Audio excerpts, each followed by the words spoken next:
Mon mari a dit, je déteste les fleurs. Alors j'ai souri en regardant la facture de 1800 $ pour ces roses. Il pensait que j'étais aveugle, mais je constituais un dossier. C'est toi qui as fait ça, a-t-il hurlé. Regardez-moi détruire son empire avec la seule chose qu'il ne pouvait pas cacher, les preuves. Je m'appelle Alani Sanders et, au cours des 10 dernières années, j'ai très bien gagné ma vie en comprenant que les gens mentent, mais que les données ne le font pas. J'ai 34 ans, je suis analyste principal en preuves numériques chez Clayton & Hurstel LP, l'un des cabinets d'avocats les plus redoutables de Seattle. Mon travail n'est pas glamour. Je ne me tiens pas dans les salles d'audience pour prononcer des déclarations d'ouverture passionnées. Je suis assise dans une salle de serveur climatisée ou dans mon bureau à domicile, à passer au crible les historiques de navigation, à récupérer les journaux de discussion supprimés et à croiser les relevés bancaires jusqu'à ce que la vérité forme une image, généralement assez laide pour gagner un règlement de divorce ou une affaire de fraude. J'ai un esprit qui organise le chaos en colonne et en rangée. C'est un trait que j'ai hérité d'une mère noire pragmatique qui m'a appris à conserver chaque reçu et d'un père blanc qui m'a appris que le silence est souvent le son le plus fort dans une pièce. Je pensais avoir appliqué la même rigueur à ma propre vie. J'avais tort. Je regardais à travers le salon de notre pentouse. C'était un espace magnifique, tout en verre, en acier et en béton poli, surplombant l'horizon gris et pleurant du centre-ville de Seattle. C'était aussi indéniablement froid. Mon mari, Graham Lowell, le préférait ainsi. À 41 ans, Graham était un homme qui organisait son existence aussi soigneusement qu'il organisait le portefeuille de la fondation Lowell Urban Future. Il était beau de cette manière spécifiquement américaine de la vieille fortune, même si son argent était entièrement nouveau, de larges épaules, une mâchoire assez aiguisée pour couper du papier, et un sourire qui convainquait les donateurs de signer des chèques à 5-0. Nous étions mariés depuis 7 ans. Au cours de ces 7 années, il n'y avait eu aucune fleur. C'était une blague récurrente dans notre mariage. Ou du moins, Graham le racontait comme une blague. Pour notre premier anniversaire, j'avais laissé entendre que j'aimerais un bouquet de pivoine. Graham avait ri, m'embrassant le front avec une tendresse condescendante. Il m'avait dit que les fleurs coupées n'étaient que de l'argent jeté à la poubelle, des choses mortes emballées dans du plastique qui pourrissaient en 3 jours. Il appelait cela un geste peu pratique pour un couple pratique. Il se targuait d'être un visionnaire, un homme qui construisait des logements durables et des héritages durables, pas quelqu'un qui se complaisait dans une beauté éphémère et mourante. J'avais accepté cela. J'avais accepté les vases en cristal vide qui servaient de dépoussiéreurs sculpturaux sur nos étagères. J'avais accepté que mon mari exprime son amour par des actions et des actifs, pas par des pétales et des tiges. Puis est arrivé l'email. C'était un mardi soir. Il pleuvait. Naturellement, Graham était en retard, assistant à un dîner de donateurs pour le gala à venir. J'étais sur mon ordinateur portable, vidant le dossier des courriers indésirables de notre compte email commun, une corvée numérique que je faisais chaque semaine. Mon doigt a plané au-dessus du bouton de suppression pour un email d'un expéditeur nommé Velvet Petal Studio. L'objet était « Facture 4092 ». Paiement traité. Mon cerveau d'analyste s'est engagé avant mon cœur. Nous n'avions pas de jardinier. Nous ne commandions pas d'arrangement. Je l'ai ouvert, m'attendant à une arnaque de phishing ou à une facture mal adressée. Ce n'était ni l'un ni l'autre. La facture était un PDF, net et professionnel. La date était celle du jour. Le montant était de 1800 $. J'ai regardé le chiffre, 1800 $ pour des fleurs. J'ai fait défiler jusqu'à la liste détaillée et mon souffle s'est coupé dans ma gorge. Ce n'était pas un arrangement d'entreprise pour un hall d'entrée. C'était intime. 50 roses rouges équatoriennes à longue tige, importées. Un vase en cristal autrichien soufflé à la main, des frais de livraison express pour un service le jour même. J'ai lu l'adresse de livraison. Ce n'était pas notre pentouse. C'était un immeuble que je reconnaissais. Le Meridian Heights, un gratte-ciel de luxe de l'autre côté de la ville, appartement 4B. Et puis le nom, Sienna Road. Je ne connaissais pas de Sienna Road. J'ai passé le nom dans la base de données mentale des cousins, collègues et amis d'université de Graham. Rien. Le nom sonnait comme un nom de scène ou un personnage de mauvais roman. Pourtant, il était là, associé à une charge de 1800 $ sur la carte Platinum Amex personnelle de Graham, celle qu'il pensait que je ne surveillais pas parce qu'il gardait les relevés papier physiques à son bureau. Il avait oublié qu'il y a 3 ans, il m'avait demandé de synchroniser tous nos comptes avec une application de budget principal à des fins fiscales. Il avait oublié que je ne déconnecte jamais un flux de données une fois que je l'ai établi. La porte d'entrée a cliqué. J'ai instantanément réduit la fenêtre, mon cœur martelant un rythme frénétique contre mes côtes. Graham est entré, apportant avec lui l'odeur de la pluie et du scotch cher. Il était impeccable dans son costume anthracite, sa cravate desserrée juste assez pour suggérer qu'il avait travaillé dur, mais pas assez pour avoir l'air négligé. « Eh, chérie » a-t-il dit en laissant tomber ses clés dans le bol. « Désolé, je suis en retard. La réunion du conseil d'administration a duré plus longtemps. Tu sais à quel point le vieil Henderson est fastidieux avec le budget. » Il s'est approché et m'a embrassé. C'était un baiser d'habitude, ferme et bref. Alors qu'il s'éloignait, j'ai senti une odeur qui n'était ni la pluie ni le scotch. Elle était faible, accrochée au tissu de son col. Elle était douce, écœurante et distinctement florale. « Tu sens bon ?» ai-je dit, ma voix sonnant creuse à mes propres oreilles. « Juste le désodorisant dans le Uber » a-t-il dit doucement en desserrant ses boutons de manchette. Ça sentait le salon funéraire là-dedans. Terrible. Je l'ai regardé se diriger vers la cuisine, se versant un verre d'eau. Il avait l'air si normal, si complètement à l'aise. S'il venait de dépenser près de $2000 pour une autre femme, ne devrait-il pas trembler? Ne devrait-il pas avoir l'air coupable? J'ai vu une camionnette de livraison d'un fleuriste en bas aujourd'hui, ai-je menti? Les mots avaient un goût de cendre. Ça m'a fait penser qu'on devrait peut-être prendre quelques arrangements pour le gala de la semaine prochaine, juste pour égayer la maison pour l'après-soirée. Graham a ri. Il ne s'est même pas retourné. Alani, allons. Tu sais que je déteste les fleurs. Qui achète encore ce genre de choses de nos jours? C'est archaïque. On s'en tiendra à l'éclairage architectural. C'est plus propre. C'est vrai, ai-je dit, plus propre. D'ailleurs, a-t-il ajouté en se tournant pour m'adresser ce sourire gagnant qui assurait les collectes de fonds. Je n'envoie jamais de fleurs à personne. Tu sais ça, c'est ma marque de fabrique. Je l'ai regardé. Je l'ai vraiment regardé. J'ai vu l'homme à côté de qui j'avais dormi pendant 7 ans. Et j'ai réalisé que je regardais un inconnu portant le visage de mon mari. Il mentait avec la facilité de la respiration. Il ne mentait pas avec nervosité, mais avec une confiance terrifiante. Tu as raison, ai-je dit. Tu n'envoies jamais de fleurs. Je suis allé me coucher tôt, allongé raidement de mon côté du matelas pendant qu'il se douchait. J'écoutais l'eau couler, l'imaginant se laver de l'odeur de Sienna-Rod. Je n'ai pas dormi. Le lendemain matin, Graham est parti tôt pour une visite de chantier. Il m'a embrassé sur la joue, m'a dit qu'il m'aimait et a franchi la porte. J'ai attendu exactement 10 minutes. Puis, j'ai mis mon manteau et je suis descendu au garage. J'avais un double de la clé de son Range Rover. Je me suis dit que j'étais paranoïaque. Je me suis dit que la facture pouvait être une erreur de bureau, un vol d'identité. J'avais besoin d'une confirmation physique. Les données étaient ma religion. Mais parfois, il faut toucher la relique pour y croire. J'ai ouvert la portière côté conducteur. La voiture sentait son odeur, cuir et cèdre. J'ai vérifié la boîte à gants. Rien. J'ai vérifié la console centrale. Des bonbons à la menthe. Des câbles de chargement. Un ticket de parking. J'ai ressenti une vague de soulagement, pensant que j'étais peut-être folle. Que j'étais peut-être la femme jalouse et paranoïaque. Puis j'ai atteint sous le siège passager. Mes doigts ont effleuré un papier épais et texturé. Je l'ai sorti. C'était une petite enveloppe de couleur crème, du genre de celles qui accompagnent les arrangements floraux haut de gamme. Elle avait dû tomber du bouquet ou être lâchée lorsqu'il transférait le vase. Elle avait été ouverte. J'ai sorti la carte. L'écriture était indubitablement la sienne. L'inclinaison angulaire et vive des lettres, la manière spécifique dont il barrait ses T. J'avais vu cette écriture sur notre certificat de mariage. Je l'avais vue sur les papiers d'hypothèque de la maison sous laquelle je me trouvais actuellement. Pour la seule femme digne de Rose dans ce monde. J'ai l'air à quitter le garage.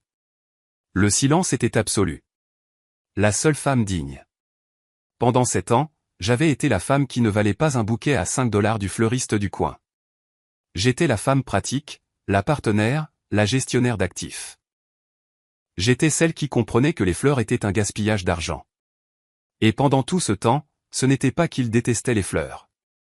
Il détestait juste me les offrir. Je suis resté là, serrant la carte jusqu'à ce que les bords me mordent la peau. Une femme normale aurait crié. Elle serait peut-être montée, aurait fait une valise et aurait mis le feu à ses costumes.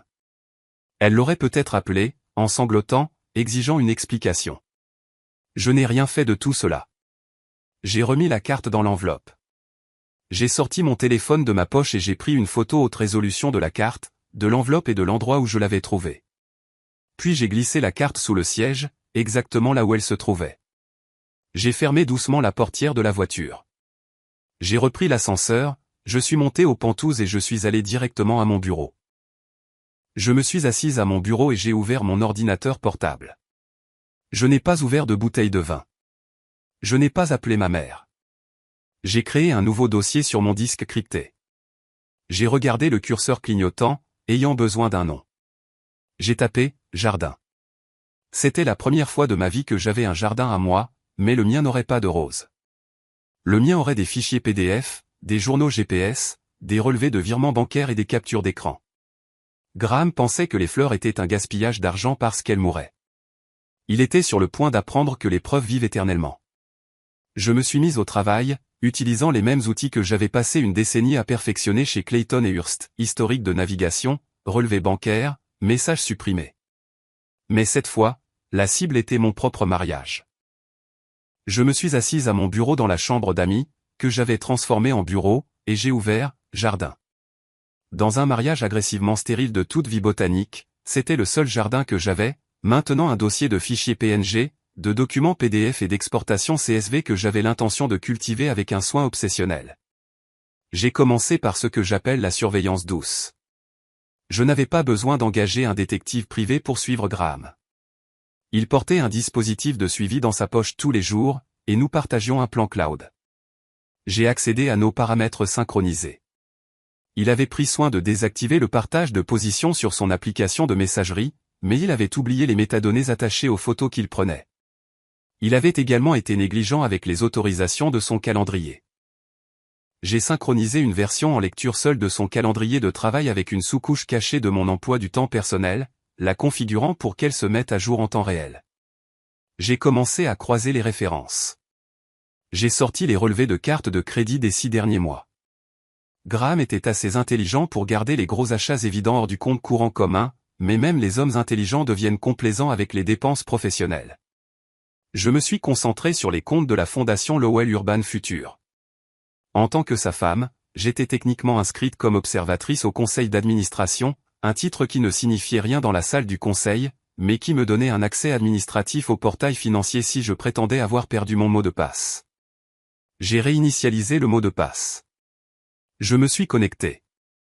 J'ai filtré les virements sortants par fournisseur. La plupart étaient des frais généraux standards, location de salle, acompte de traiteur, frais d'impression.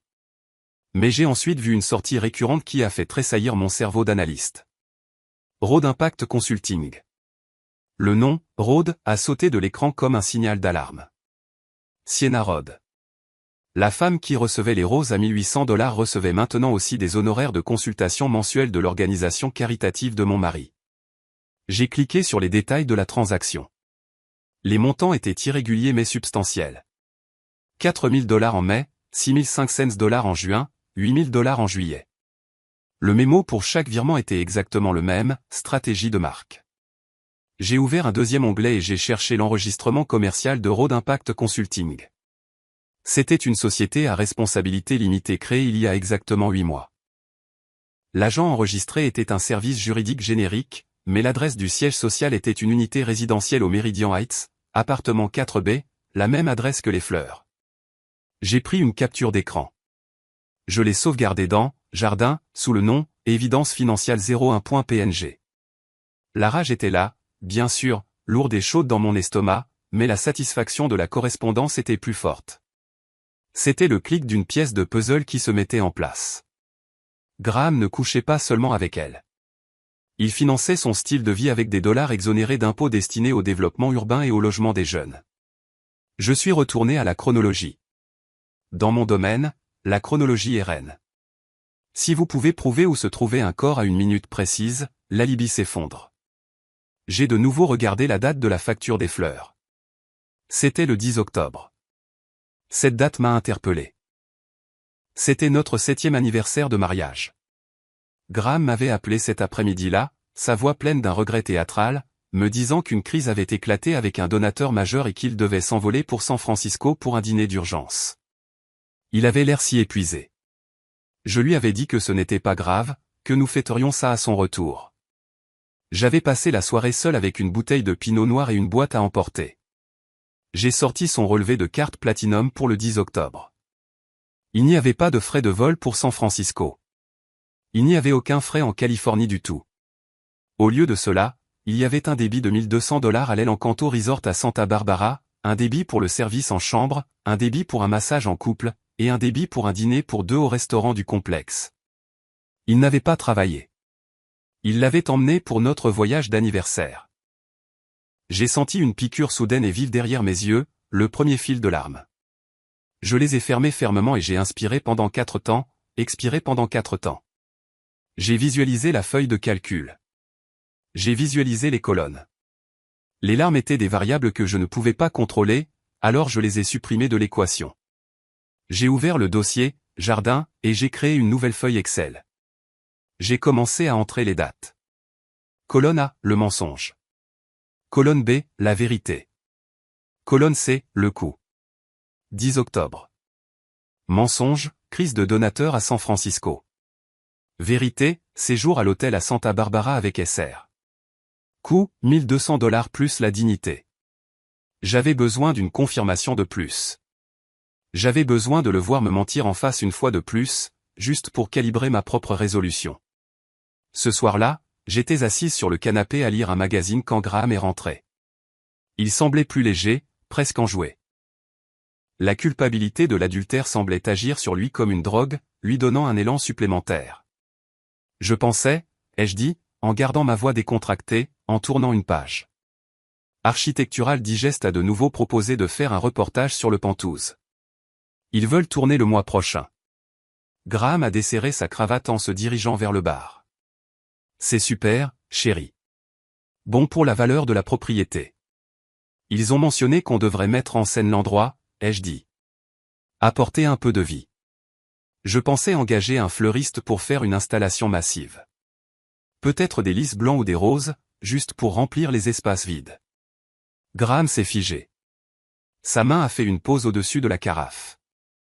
Il s'est tourné vers moi et pendant une fraction de seconde, j'ai vu une lueur d'agacement traverser son visage, le regard d'un homme fatigué de répéter un script à un public lent. Alani, a-t-il dit, un sourire condescendant étirant ses lèvres. Nous en avons déjà parlé. Je déteste les fleurs. Elles sont salissantes. Elles déclenchent mes allergies et elles sont un gaspillage de capital. Pourquoi remplirions-nous notre maison de choses mourantes juste pour une photo? Tu as raison, ai-je dit en croisant son regard. Tu détestes les fleurs, j'avais oublié. Je n'en vois tout simplement pas l'intérêt, a-t-il ajouté en se versant un verre. Je n'en ai jamais vu. Je lui ai souri. C'était l'arme la plus affûtée que je possédais. Bien sûr, pas de fleurs. Dès qu'il s'est retourné vers son verre, j'ai sorti mon téléphone. J'ai ouvert mon application de notes et j'ai ajouté une nouvelle entrée au fichier intitulé « Date du jour ». Citation, je déteste les fleurs. Je n'en ai jamais vu l'intérêt. Contexte, debout à 3 mètres de moi, 3 jours après avoir envoyé 50 roses rouges à l'appartement 4B. J'ai refermé le téléphone. Plus tard cette nuit-là, pendant qu'il dormait du sommeil profond et sans souci d'un homme qui se croit plus intelligent que tout le monde dans la pièce, j'étais assise dans la lueur de l'écran de mon ordinateur portable.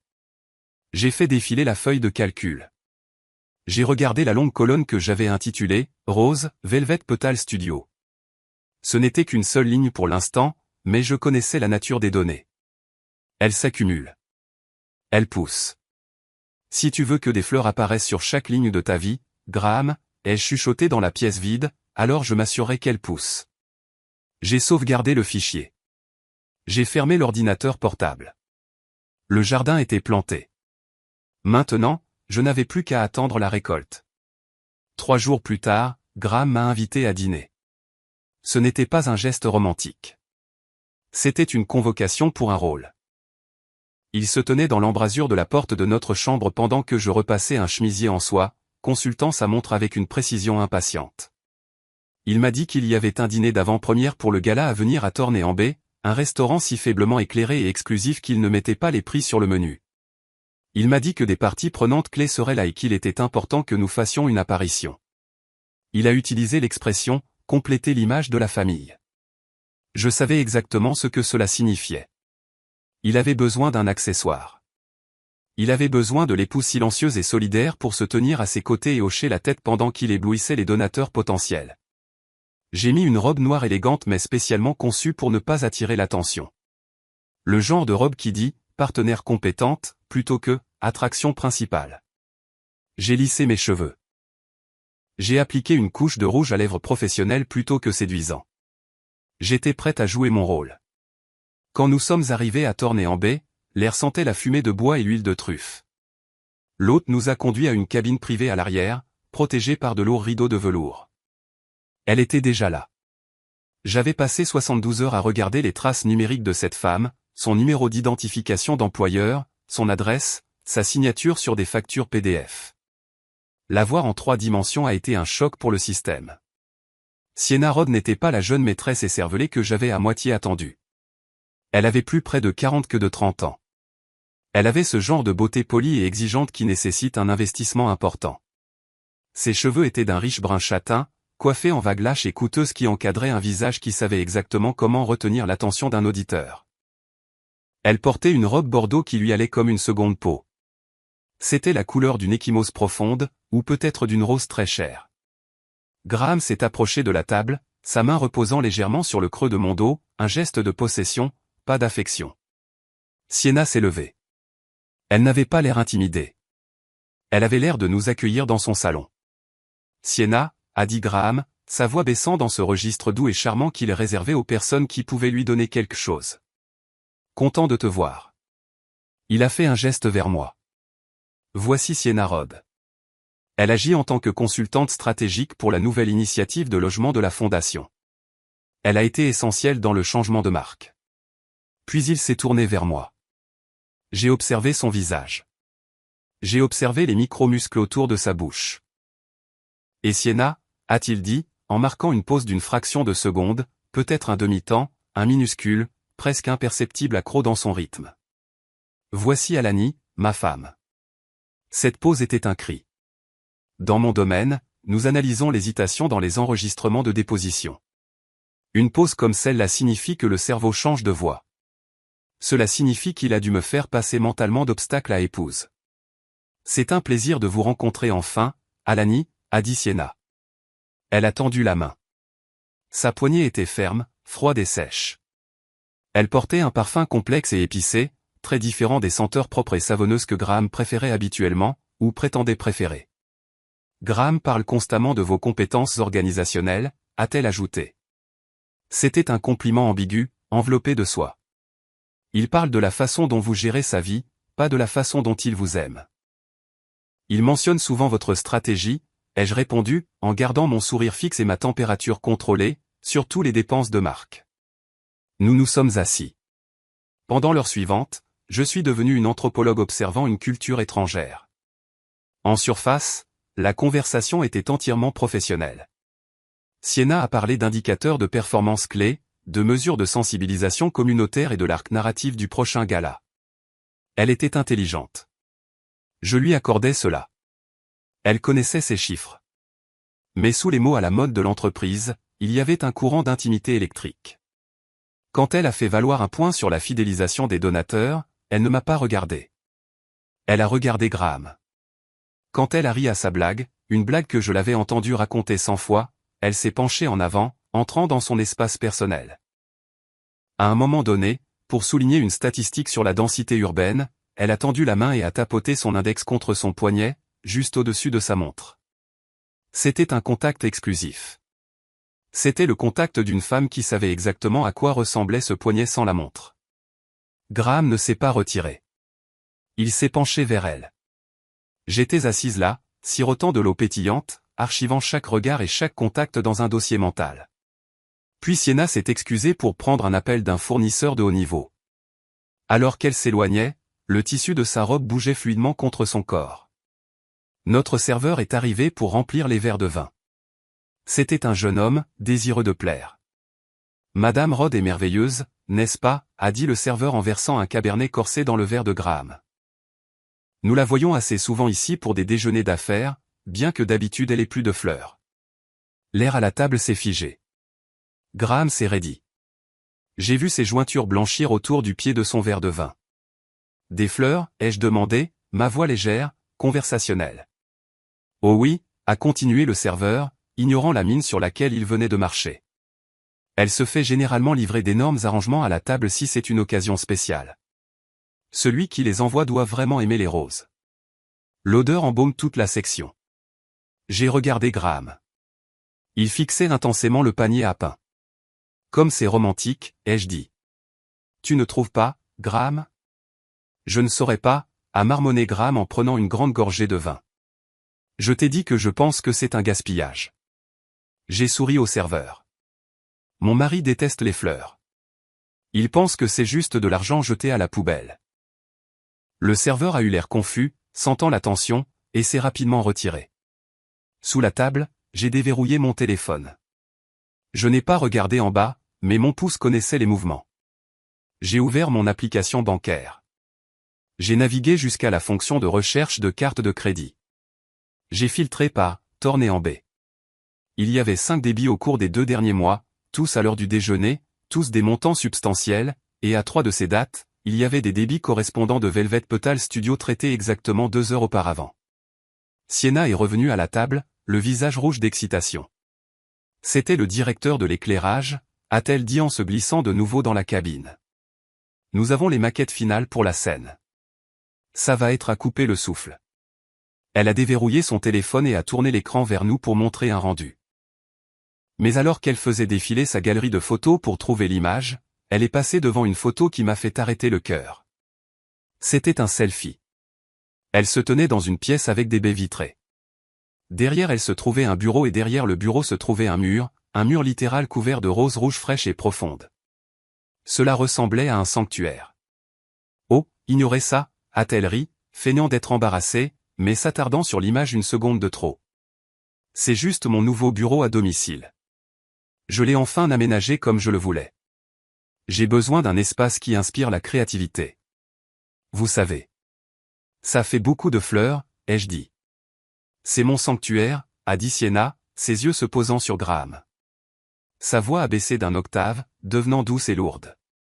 J'ai un bienfaiteur qui croit qu'il faut m'entourer de beauté. Il sait à quel point cela compte pour moi. Graham s'est raclé la gorge. On devrait peut-être commander, a-t-il dit, la voix tendue. J'ai de nouveau regardé la photo avant qu'elle ne la fasse glisser. J'ai reconnu le vase. C'était du cristal autrichien.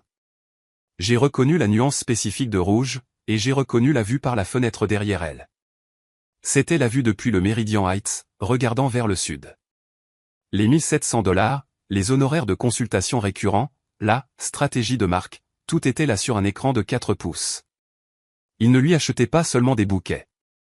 Il lui construisait un décor. Il utilisait l'argent destiné aux logements sociaux pour construire un mur de roses pour sa maîtresse afin qu'elle puisse se sentir inspirée pendant qu'elle dépensait son argent. Je vais aux toilettes pour dame, ai-je dit en me levant, mes jambes étonnamment stables. J'ai marché jusqu'aux toilettes, le tapis moelleux absorbant le son de mes talons. À l'intérieur, l'éclairage était doré et flatteur, conçu pour que les femmes riches se sentent belles. Je me suis penché sur le lavabo en marbre et je me suis regardé dans le miroir. J'avais l'air fatigué. Il y avait de fines rides autour de mes yeux qui n'étaient pas là il y a un an, mais mes yeux eux-mêmes étaient clairs. Pendant un moment, j'avais ressenti une vague de jalousie envers Sienna, sa robe bordeaux et ses ondulations confiantes. Mais en me lavant les mains, regardant l'eau froide couler sur ma peau, la jalousie s'est évaporée, remplacée par une clarté froide et dure. Sienna Rod était un symptôme. Elle était une ligne de compte. Elle était une dépense. Elle était essentiellement une entrepreneuse haut de gamme que Graham avait embauchée pour booster son ego. La blâmer serait inefficace. Ce serait une erreur émotionnelle. Je me suis séché les mains sur une serviette en lin et je l'ai jetée dans le panier à linge. J'ai regardé mon reflet une dernière fois. La cible n'est pas la femme en robe rouge, ai-je chuchoté au miroir. La cible est l'homme assis à la table 4 qui utilise une fondation caritative pour aménager son infidélité. J'ai sorti mon téléphone et j'ai ouvert le dossier « Jardin ». J'ai créé une nouvelle note. Lieu, Tornay-en-Baie. Sujet, Sienna Rod. Observation, elle porte l'épreuve. Il paie la facture. Changement de stratégie, arrêtez de chercher l'adultère. Commencez à chercher le détournement de fonds. J'ai lissé ma robe. J'ai rangé mon téléphone. Je suis retourné dans la salle à manger pour finir de dîner avec mon mari et sa consultante. Prête à jouer l'épouse aimante encore un peu plus longtemps. Le gala annuel de Lowell Urban Future n'était pas seulement une fête. Dans le calendrier social de Seattle, c'était l'événement où les tranches d'imposition de la ville étaient définies. C'était un bal masqué en cravate noire où la valeur nette était le costume et la philanthropie le masque. Cette année, les enjeux étaient plus élevés que d'habitude. Graham devait dévoiler le projet Verde Horizon, une série de micro-appartements écologiques et abordables destinés aux jeunes travailleurs de la technologie. C'était le projet qui devait le propulser du statut de promoteur à succès à celui de visionnaire civique. C'était aussi la scène où il prévoyait de m'humilier devant 500 personnes. Je l'ai découvert un mardi, 3 jours avant l'événement. Graham avait laissé son iPad déverrouillé sur l'îlot de la cuisine pendant qu'il prenait une douche. C'était une erreur d'inattention, ou peut-être d'arrogance. Il supposait que j'étais trop occupé à coordonner les préférences de traiteurs pour les tables VIP pour fouiner. Je n'ai pas fouiné. J'ai audité. J'ai ouvert le fichier intitulé « Gala déroulement final V4.pdf ». J'ai fait défiler la logistique du service de voiturier et des hors-d'œuvre jusqu'à ce que j'atteigne le programme de la présentation principale. 20h, Graham Lowell monte sur scène. Introduction de la vision Verde Horizon. 20h15, Sienna Rod rejoint Graham sur scène. Discours commun sur « Le design avec empathie ». 20h30, présentation sur le mur vidéo, les esprits derrière la mission. J'ai cliqué sur le lien intégré pour le fichier vidéo. La séquence a joué en haute définition.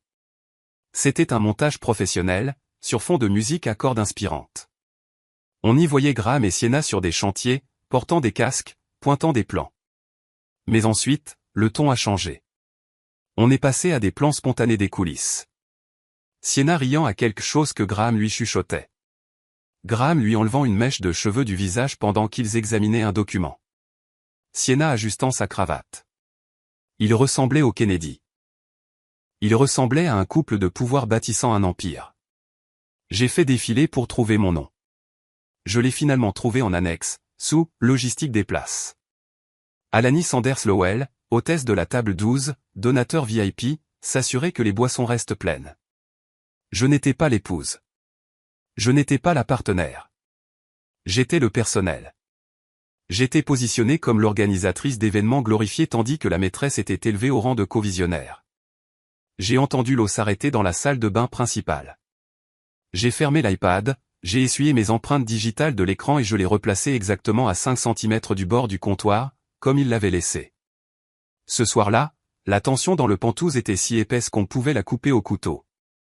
La pluie s'abattait contre les baies vitrées, transformant l'horizon de Seattle en une aquarelle floue de gris et de néon. Graham était dans la cuisine, se versant un verre de pinot noir. Il avait l'air détendu, l'image d'un homme qui croyait contrôler toutes les variables de son univers. Je me tenais de l'autre côté de l'îlot en marbre. Je n'ai pas crié. Je n'ai rien jeté.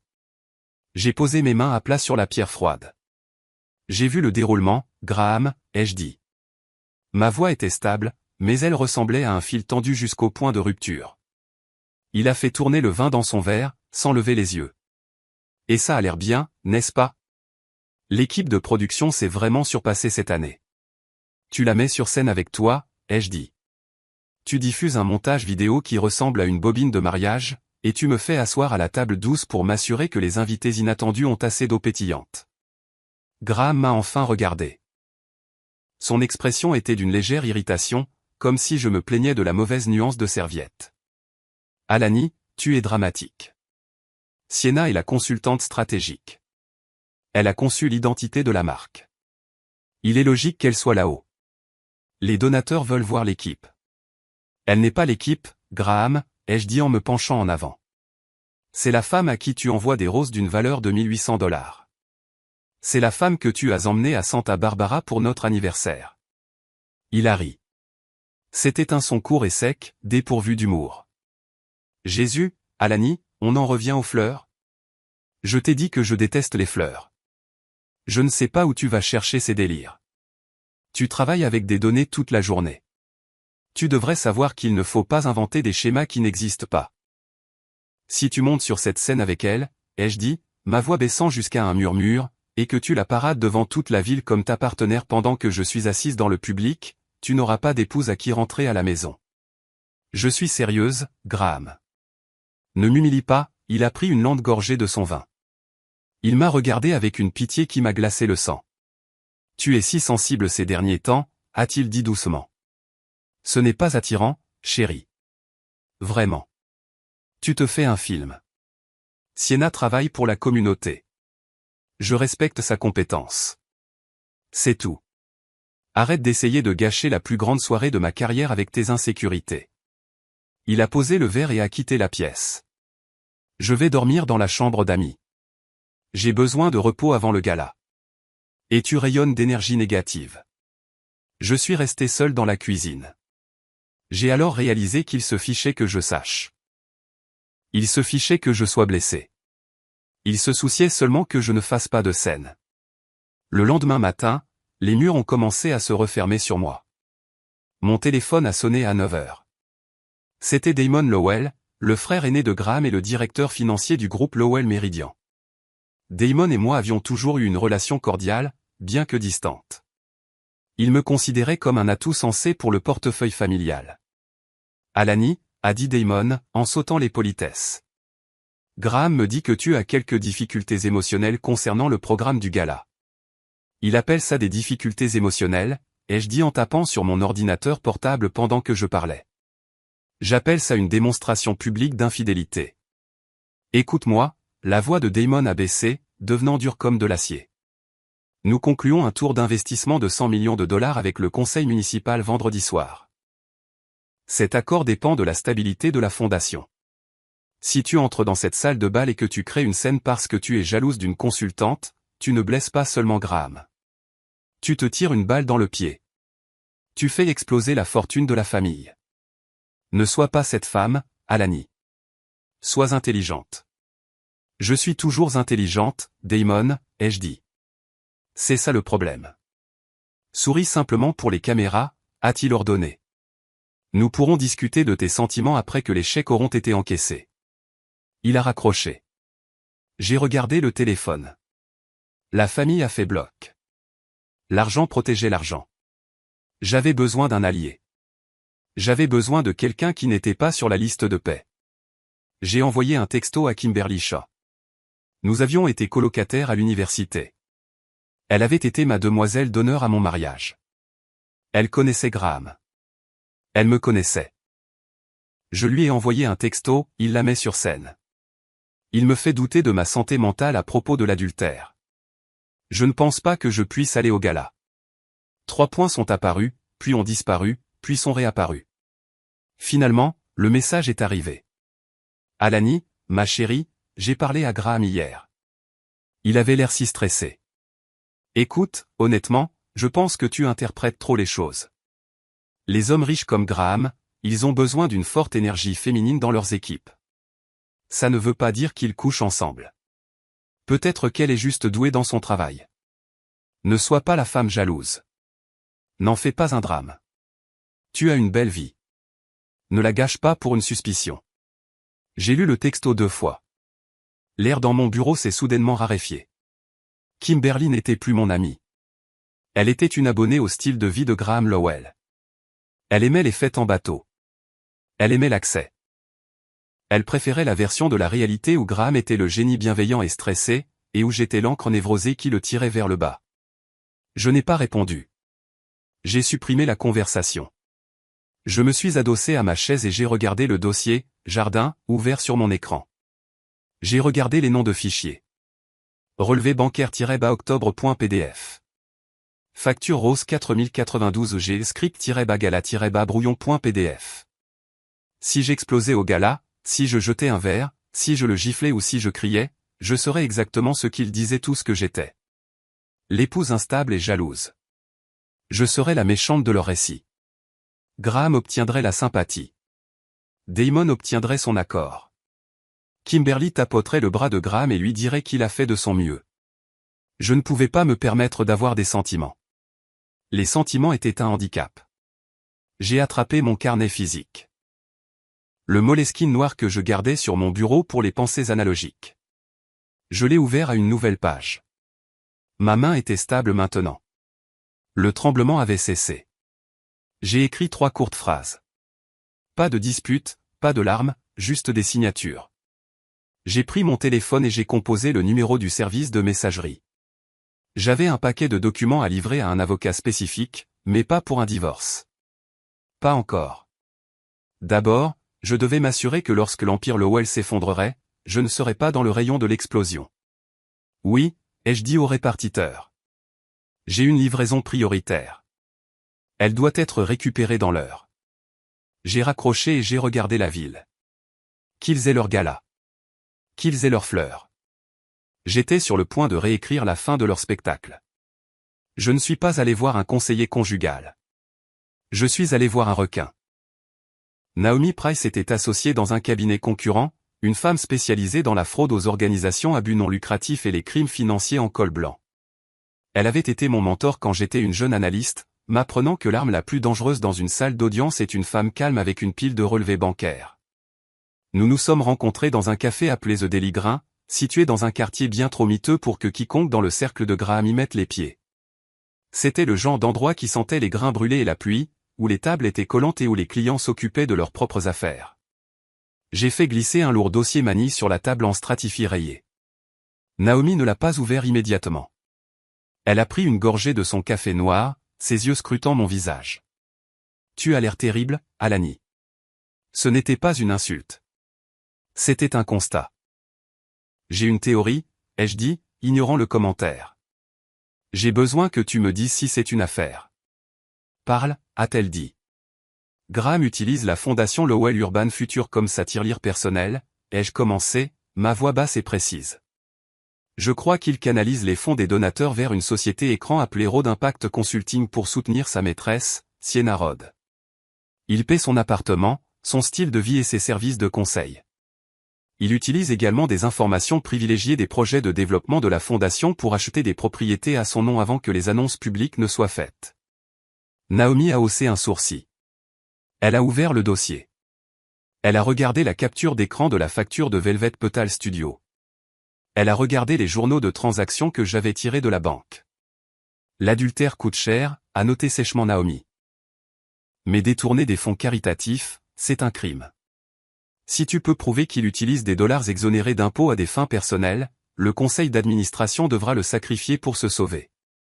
Le procureur général s'en mêlera. Ça frappe plus fort qu'un divorce, Alani. C'est la prison.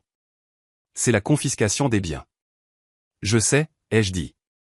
J'ai besoin de savoir ce qui manque. Tu as de la fumée, a dit Naomi en tapotant l'ongle sur la feuille de calcul. J'ai besoin du feu. J'ai besoin d'un lien direct entre les comptes de la fondation et une dépense personnelle qui ne peut pas être expliquée comme des frais généraux. J'ai besoin de la preuve irréfutable qui prouve qu'il savait exactement où allait l'argent. J'ai hoché la tête. J'avais mes ordres de marche. Je suis retourné au travail. Je ne suis pas allé au bureau. J'ai travaillé depuis le Penthouse, utilisant la connexion au débit sécurisé que Graham insistait à avoir pour sa console de jeu. J'ai activé un réseau privé virtuel pour masquer mon trafic. J'avais besoin de fouiller dans les archives. Graham était négligent avec son hygiène numérique. Il me demandait souvent de rédiger des emails pour lui quand il était trop occupé, m'envoyant des notes approximatives et des pièces jointes à mon email personnel pour que je les peaufine. Je me suis connecté à mon propre dossier, envoyé, et j'ai cherché des mots-clés, allocation, budget, brouillon. J'ai trouvé un email datant de 8 mois. Objet, TR, coût projeté pour examen. C'était une feuille de calcul interne qu'il m'avait transmise pour la mettre en forme pour une présentation au conseil d'administration. J'ai ouvert la pièce jointe originale, pas la version épurée que j'avais renvoyée. J'ai affiché les colonnes qu'il m'avait dit de supprimer pour la version finale. C'était là. Ligne 42, soutien au logement du consultant externe.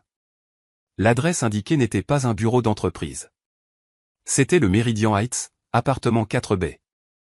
Il avait littéralement inscrit son loyer dans le budget du projet comme une dépense professionnelle, l'avait caché dans une colonne, puis m'avait dit de le supprimer pour la version publique, mais les métadonnées du fichier original montraient qu'il en était l'auteur. J'ai sauvegardé le fichier dans le dossier « Jardin ». Ensuite, j'avais besoin des journaux de transactions brutes du serveur interne de la fondation, pas seulement des relevés bancaires. J'ai appelé Kevin, un spécialiste informatique junior à la fondation. Kevin m'aimait bien parce que je me souvenais toujours de son anniversaire et que je l'avais une fois aidé à nettoyer un virus de son ordinateur portable sans le dire à son patron. « Salut, Kevin », ai-je dit, en gardant ma voix vive et professionnelle. Graham panique à propos du rapport de transparence pour le gala. Il veut s'assurer que tous les journaux des fournisseurs sont propres. Peux-tu me transférer les données brutes des 12 derniers mois sur un disque sécurisé? Je dois les auditer avant les auditeurs. Bien sûr, Madame Lowell, a dit Kevin. Je vais le mettre sur une clé USB. Voulez-vous que je vous l'envoie par coursier? Non, ai-je dit, je passerai. Je dois de toute façon déposer des papiers. 1 heure plus tard, je sortais du siège de la fondation avec une clé USB contenant l'ADN financier de toute l'opération de Graham. Je ne l'ai pas mise dans mon sac à main. Je suis rentré à la maison et j'ai placé la clé dans une boîte de thé Earl Grey en vrac au fond du garde-manger. Graham détestait le thé. Mais j'avais besoin d'une dernière chose. J'avais besoin de boucler la boucle sur les roses. La facture que j'avais vue était numérique, mais je voulais le schéma. Je suis allé au Velvet Petal Studio. C'était une boutique dans le quartier des Arts, le genre d'endroit qui ne mettait pas les prix sur les seaux. Je portais un blazer de couleur crème et je tenais un presse-papier. J'avais l'air de n'importe quelle autre organisatrice d'événements de la ville. La propriétaire, une femme aux cheveux parfaitement coiffés, m'a accueilli. « Bonjour », ai-je dit en affichant un sourire d'entreprise. Je représente un nouveau service de conciergerie de luxe. Nous recherchons un partenaire floral pour nos clients VIP. J'ai entendu dire que vous vous occupiez de Graham Lowell. Ces arrangements sont toujours si spécifiques. Nous voulons ce niveau de service. La propriétaire a rayonné. La vanité est une merveilleuse vulnérabilité. Oh, Monsieur Lowell est l'un de nos meilleurs clients. Il est si romantique. Une commande permanente chaque semaine. Chaque semaine? Ai-je demandé, feignant l'admiration. C'est de la dévotion. Varie-t-il la commande? Jamais, a-t-elle ri en tournant l'écran de son iPad vers moi pour montrer son système. Regardez ici. Compte numéro 892. Commande permanente. 50 roses rouges. Livraison chaque mardi à Madame Rod. Note au dossier, préfère le rouge profond. La carte varie. Il fait ça depuis 7 mois. Comme une horloge. J'ai regardé l'écran. J'ai vu la liste des dates. J'ai vu le montant total dépensé depuis le début de l'année. C'était plus de 42 000 $. 42 000 $ en fleurs. Pendant que je découpais des coupons pour les courses parce que Graham se plaignait que le chou frisé bio était trop cher. Impressionnant, ai-je dit. Je vous recontacterai certainement. Je suis sorti de la boutique. J'avais les dossiers financiers. J'avais le lien avec le logement. J'avais le schéma des cadeaux. J'ai de nouveau rencontré Naomi l'après-midi suivant. Cette fois, nous nous sommes rencontrés à son bureau. Les stores étaient baissés. Tu en as assez, a dit Naomi en examinant les fichiers sur la clé USB que j'avais apportée. C'est exploitable. C'est destructeur. Puis elle a sorti un document de sa mallette. Son visage était sombre. Mais nous avons un problème, Alani. J'ai examiné l'avenant au contrat de mariage que tu as signé il y a 2 ans. J'ai froncé les sourcils. Les papiers de refinancement. Graham avait dit que c'était juste pour baisser notre taux d'intérêt sur les propriétés commerciales. Il avait dit que la banque nous obligeait à séparer certaines responsabilités. Il a menti, a dit platement Naomi. Ce n'était pas un document de refinancement. C'était un accord post-nuptial déguisé en renonciation à la responsabilité. En signant cela, tu as effectivement renoncé à ton droit à toute plus-value des actifs de Lowell Meridian pendant le mariage. Tu as maintenu ta pension alimentaire à un montant forfaitaire de 50 000 $. Tu as essentiellement renoncé à ta part des 7 dernières années. La pièce a tourné. Je me suis souvenu de cette nuit. Il m'avait versé du vin. Il avait été si doux, me disant qu'il voulait me protéger de ses risques professionnels. Signe juste ici, chérie. Ça te protège si le marché s'effondre. Il ne me protégeait pas. Il se préparait à me jeter. Il planifiait cette stratégie de sortie depuis 2 ans, sécurisant sa fortune avant de commencer à la dépenser pour Sienna. J'ai senti une froideur s'installer dans ma moelle, plus profonde que la colère. C'était une clarté si vive qu'elle coupait. Il me pensait stupide. Il me pensait un accessoire qu'il pouvait déplacer sur l'échiquier puis ranger quand il en avait fini. Alors, a dit Naomi en se penchant en avant, voici où nous en sommes. Si tu demandes un divorce standard, tu obtiens 50 000 $ et une voiture d'occasion. Il garde l'empire. Il garde la maîtresse. Il gagne. Elle a posé sa main sur la pile de preuves que j'avais recueillies. Où, a-t-elle poursuivi, nous utilisons ça. Nous ne demandons pas seulement le divorce. Nous dénonçons tout. Nous remettons ça au conseil d'administration et au procureur général. Nous prouvons que les actifs qu'il a tenté de protéger avec cet accord post-nuptial ont été construits sur la fraude. Si les actifs sont gelés ou saisis, il n'a plus rien. Mais Alani, écoute-moi attentivement. Si tu appuies sur cette gâchette, tu le détruis complètement. Il n'y a pas de retour en arrière. Il te haïra de tout son être. J'ai regardé les fichiers. J'ai regardé la ligne de compte pour les roses. J'ai pensé au papier de refinancement qu'il m'avait fait signer avec un baiser sur la joue. Il me déteste déjà, ai-je dit, ma voix stable. Il ne s'en est juste pas encore rendu compte parce que je n'ai pas cessé d'être utile. Je ne veux pas de pension alimentaire, Naomi. Je ne veux pas de son argent sale. Je l'ai regardé dans les yeux. Je veux qu'il perde. Naomi a souri. Un sourire lent et dangereux. Alors, chargeons le pistolet. La semaine précédant le gala, notre Penthouse a cessé d'être une maison pour se transformer en salle de guerre pour l'ego de Graham. Les baies vitrées, offrant habituellement une vue sur le ciel pleurant de Seattle, étaient obscurcies par d'immenses panneaux d'inspiration montés sur des chevalets. Ils bloquaient la lumière, remplaçant la ville par une vision organisée de luxe et d'altruisme. J'ai traversé le salon avec une tasse de café noir, étudiant les affichages. Le thème de la soirée était « Avenir en fleurs », une métaphore lourde pour le nouveau développement de logements. Mais en regardant l'art conceptuel, je ne voyais pas de logement. Je voyais un sanctuaire. Il y avait des rendus d'un mur végétal pour le hall de l'hôtel, une structure de près de 4 mètres entièrement composée de roses fraîches. Il y avait des croquis pour un photomaton en forme de tunnel de roses où les donateurs pourraient poser pour les réseaux sociaux. Il y avait des dessins pour les centres de table, des arrangements massifs et débordants de fleurs pourpres pour chaque table. Graham est entré, ajustant les poignets de sa chemise, l'air satisfait de lui. « C'est un peu beaucoup, n'est-ce pas ?» a-t-il dit, faisant un geste vers le panneau avec un air de réticence feinte. « Tu sais, je déteste les fleurs, Alani. Je pense qu'elles sont un gaspillage de ressources. » Mais les organisateurs d'événements ont insisté. Ils ont dit que les donateurs répondent au luxe organique. C'est juste du marketing. Bien sûr, ai-je dit en prenant une gorgée de café. C'est juste de la communication. J'ai regardé de plus près la liste des fournisseurs épinglés dans le coin inférieur du panneau d'inspiration. Partenaire floral, Velvet Petal Studio. Je savais exactement ce que je regardais. Ce n'était pas du marketing. Ce n'était pas pour les donateurs.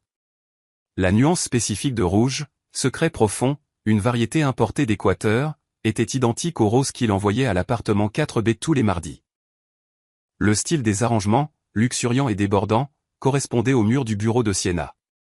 Graham ne donnait pas seulement une fête pour l'organisation caritative.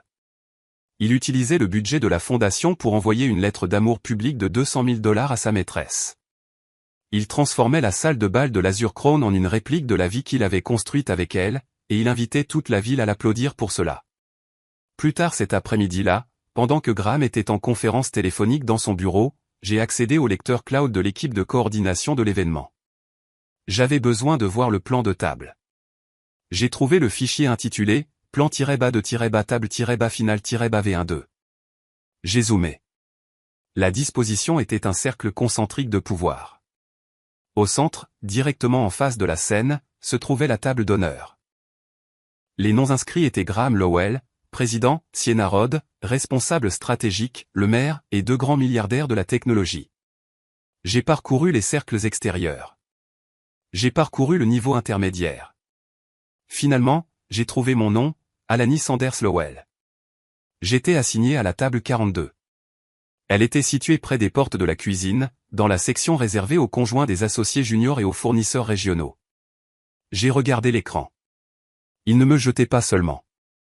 Il m'effaçait. En plaçant Sienna à la table d'honneur et moi dans les confins de la salle de bal, il faisait une déclaration visuelle à tout le monde dans la salle. Elle était la partenaire. J'étais l'accessoire. J'étais la relique d'une vie passée dont il n'avait pas encore pris la peine de divorcer légalement. J'ai fermé l'ordinateur portable. L'humiliation brûlait, vive et aiguë. Mais je l'ai nourrie dans la fournaise de ma résolution. Il me voulait au fond de la salle. Cela ne ferait que rendre plus difficile pour lui de me voir quand je mettrais le feu à la salle. Je suis allé à mon bureau et j'ai verrouillé la porte. Il était temps de préparer les explosifs. J'ai ouvert le dossier « Jardin ». J'avais organisé les preuves en 3 paquets numériques distincts, chacun adapté à un public spécifique.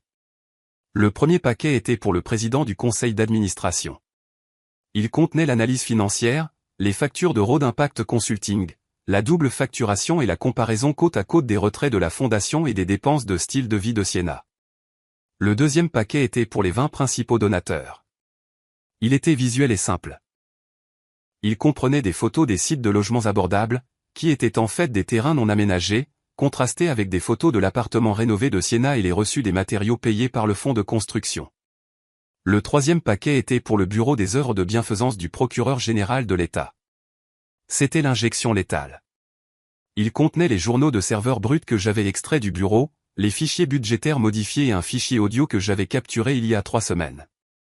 Graham était en haut-parleur dans la voiture, pensant que je dormais sur le siège passager.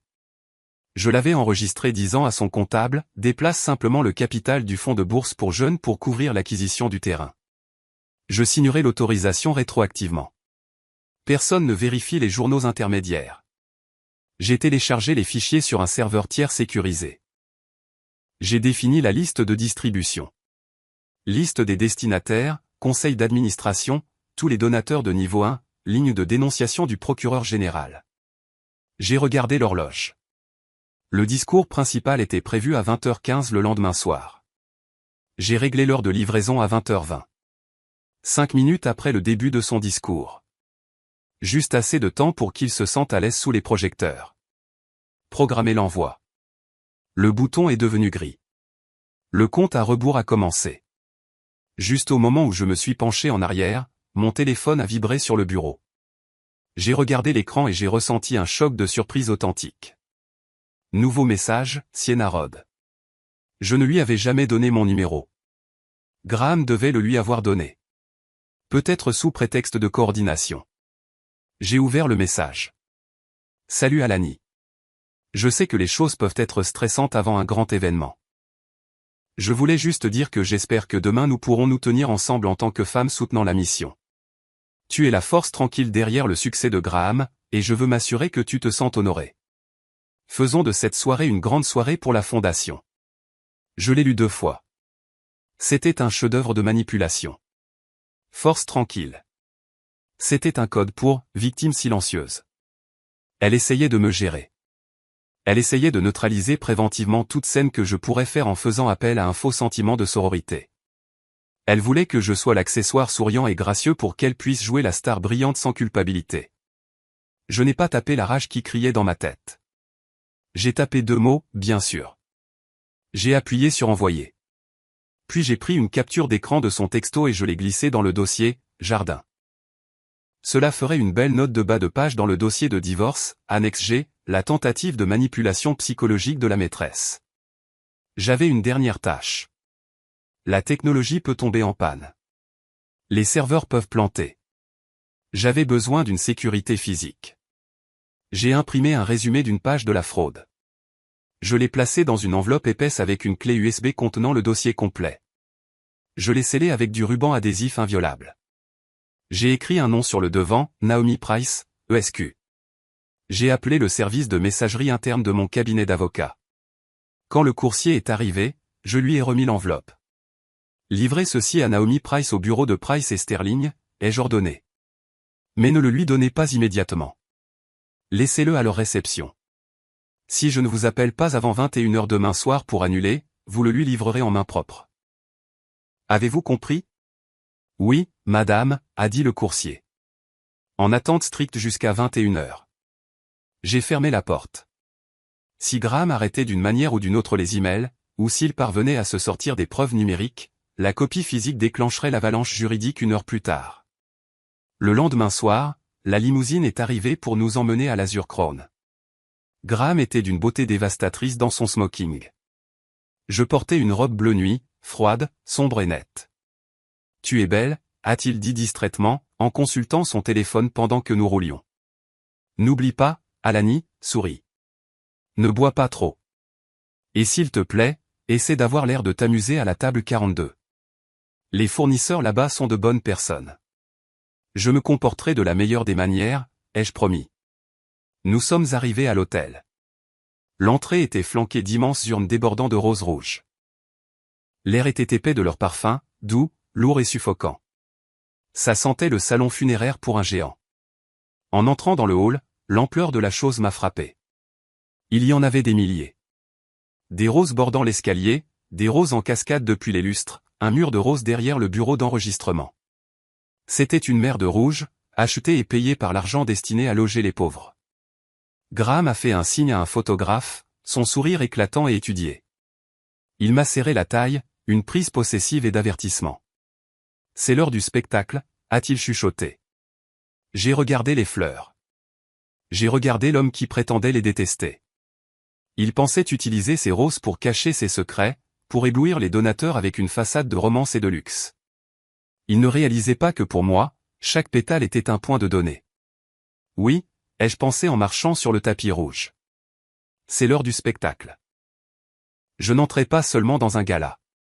J'entrais dans un site de démolition, et c'est moi qui tenais le détonateur. La salle de bal de l'Azure Crown s'est plongée dans l'obscurité, à l'exception de l'immense écran LED derrière la scène.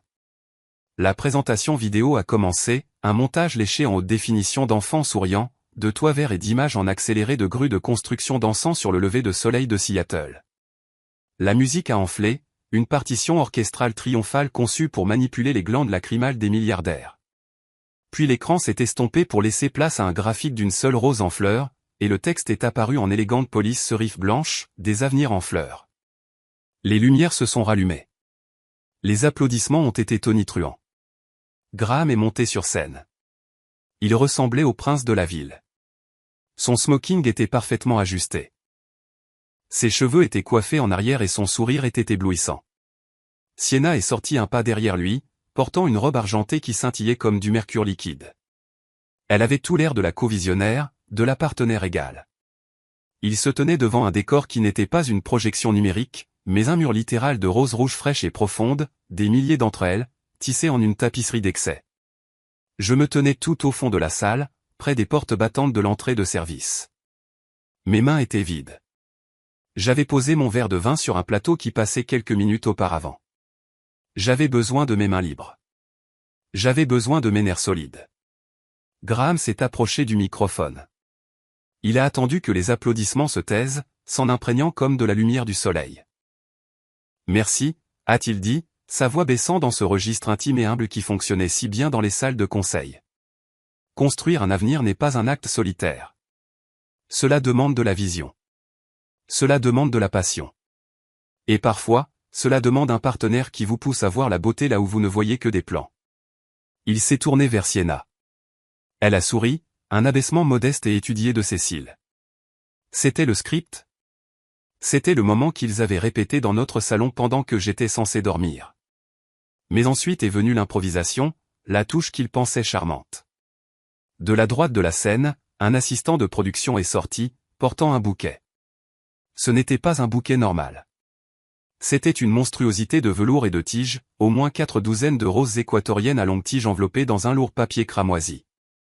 Il faisait presque la moitié de la taille de Sienna. Graham a pris le bouquet. Il a ri, un son léger et autodérisoire, et a parlé dans le microphone. Maintenant, quiconque me connaît sait que je déteste les fleurs. Le public a gloussé. C'était une blague d'initié pour eux, une bizarrerie d'un homme d'affaires pragmatique. J'ai toujours dit qu'elles étaient un gaspillage, a poursuivi Graham en regardant Sienna avec adoration. Mais il y a une personne qui a été assez persistante pour me faire changer d'avis, une personne qui m'a appris que parfois, il faut laisser les choses s'épanouir. La salle a éclaté de « ah oh » et de rire.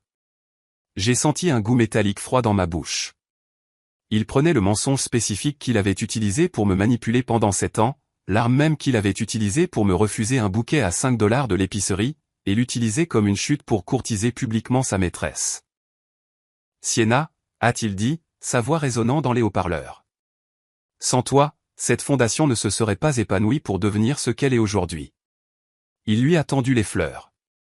Elle a feint la surprise, couvrant sa bouche de sa main avant de les accepter. Elle s'est avancée et l'a serré dans ses bras. C'était une étreinte qui a duré juste une seconde de trop pour des collègues, mais parfaitement synchronisée pour des amants. Les flashs des appareils photo ont crépité. 100 appareils photo ont immortalisé le moment. Il était 20h22. Dans la poche de ma robe, mon téléphone a émis une seule vibration fantôme. La programmation s'était déclenchée. Je ne regardais plus la scène. J'ai déplacé mon regard vers la table 1, le cercle de pouvoir directement en face de la tribune. Arthur Sterling, le président du conseil d'administration, y était assis. C'était un homme qui ne souriait pas souvent et qui vérifiait encore moins son téléphone. Mais le téléphone sur sa table s'est allumé. Puis il a vibré. Puis il a vibré à nouveau. Arthur a froncé les sourcils. Il a pris l'appareil, s'attendant probablement à une urgence triviale de son bureau. Il a déverrouillé l'écran. J'ai observé son langage corporel. C'était comme regarder un bâtiment s'effondrer au ralenti. Il a plissé les yeux sur l'écran. Il a fait défiler. Il a arrêté de faire défiler. Il a pris ses lunettes sur la table et les a mises. Le désintérêt poli sur son visage a disparu, remplacé par une soudaine rigidité vive. Il regardait le dossier intitulé « Anomalie financière, audit interne ». Il regardait la comparaison côte à côte des retraits de la fondation et des factures des roses que Sienna tenait actuellement sur scène. Graham parlait toujours, ignorant que le sol sous lui venait de se liquéfier. Nous avons de grands projets pour le prochain trimestre. Nous élargissons notre empreinte. Arthur Sterling n'a pas levé les yeux vers la scène. Il s'est penché vers sa droite et a tapoté le bras de Marcus Thorne, le conseiller juridique en chef de la fondation. Il a montré le téléphone à Marcus. Marcus a regardé. Son visage est devenu pâle. Il a chuchoté quelque chose de violent et de court à Arthur. L'énergie dans la pièce a commencé à se fracturer. Elle a commencé à la table 1 et s'est propagée vers l'extérieur comme une onde de choc. Une donatrice majeure à la table 3 a vérifié son téléphone. Elle a eu un hoquet, la main volant à sa gorge, et l'a montré à son mari. Il a levé les yeux vers la scène, ses yeux se rétrécissant. Il ne regardait plus un philanthrope. Il regardait un voleur. Les chuchotements ont commencé. Ils étaient bas au début, un bourdonnement sous la voix amplifiée de Graham, mais ils ont grandi. Les têtes se sont penchées les unes vers les autres. Les écrans ont été partagés. L'email avait atteint la liste de distribution. Les preuves indéniables en PDF du détournement de fonds étaient maintenant entre les mains des 20 personnes les plus riches de l'État de Washington. Je me tenais dans l'ombre, respirant l'odeur de milliers de roses mourantes. Je ne ressentais aucune joie. Je ne ressentais aucun triomphe. Je ressentais seulement la satisfaction froide et dure d'un mécanicien qui a réussi à démonter un moteur défectueux. Sur scène, Graham terminait. Alors, s'il vous plaît, levez vos verres. Arthur Sterling s'est levé. Il n'a pas levé son verre. Il a boutonné sa veste. Il a fait signe aux 3 autres membres du conseil d'administration à sa table. Ils se sont tous levés à l'unisson. C'était un vote de défiance silencieux et brutal. Ils ont tourné le dos à la scène et ont commencé à se diriger vers la sortie. Graham a hésité. Il a vu le mouvement. Arthur, nous avons le toast. Arthur a continué à marcher. Il est passé à moins de 3 mètres de moi. J'ai vu son visage. C'était le visage d'un homme qui réalisait qu'on s'était moqué de lui, et il était prêt à exécuter le joueur. Puis la deuxième pièce du domino est tombée. Sienna tenait toujours l'immense bouquet, souriant à la foule, quand elle a senti sa pochette vibrer contre sa hanche. Elle a essayé de l'ignorer, mais elle a vibré encore et encore. De longues vibrations soutenues. Elle a jeté un coup d'œil discret.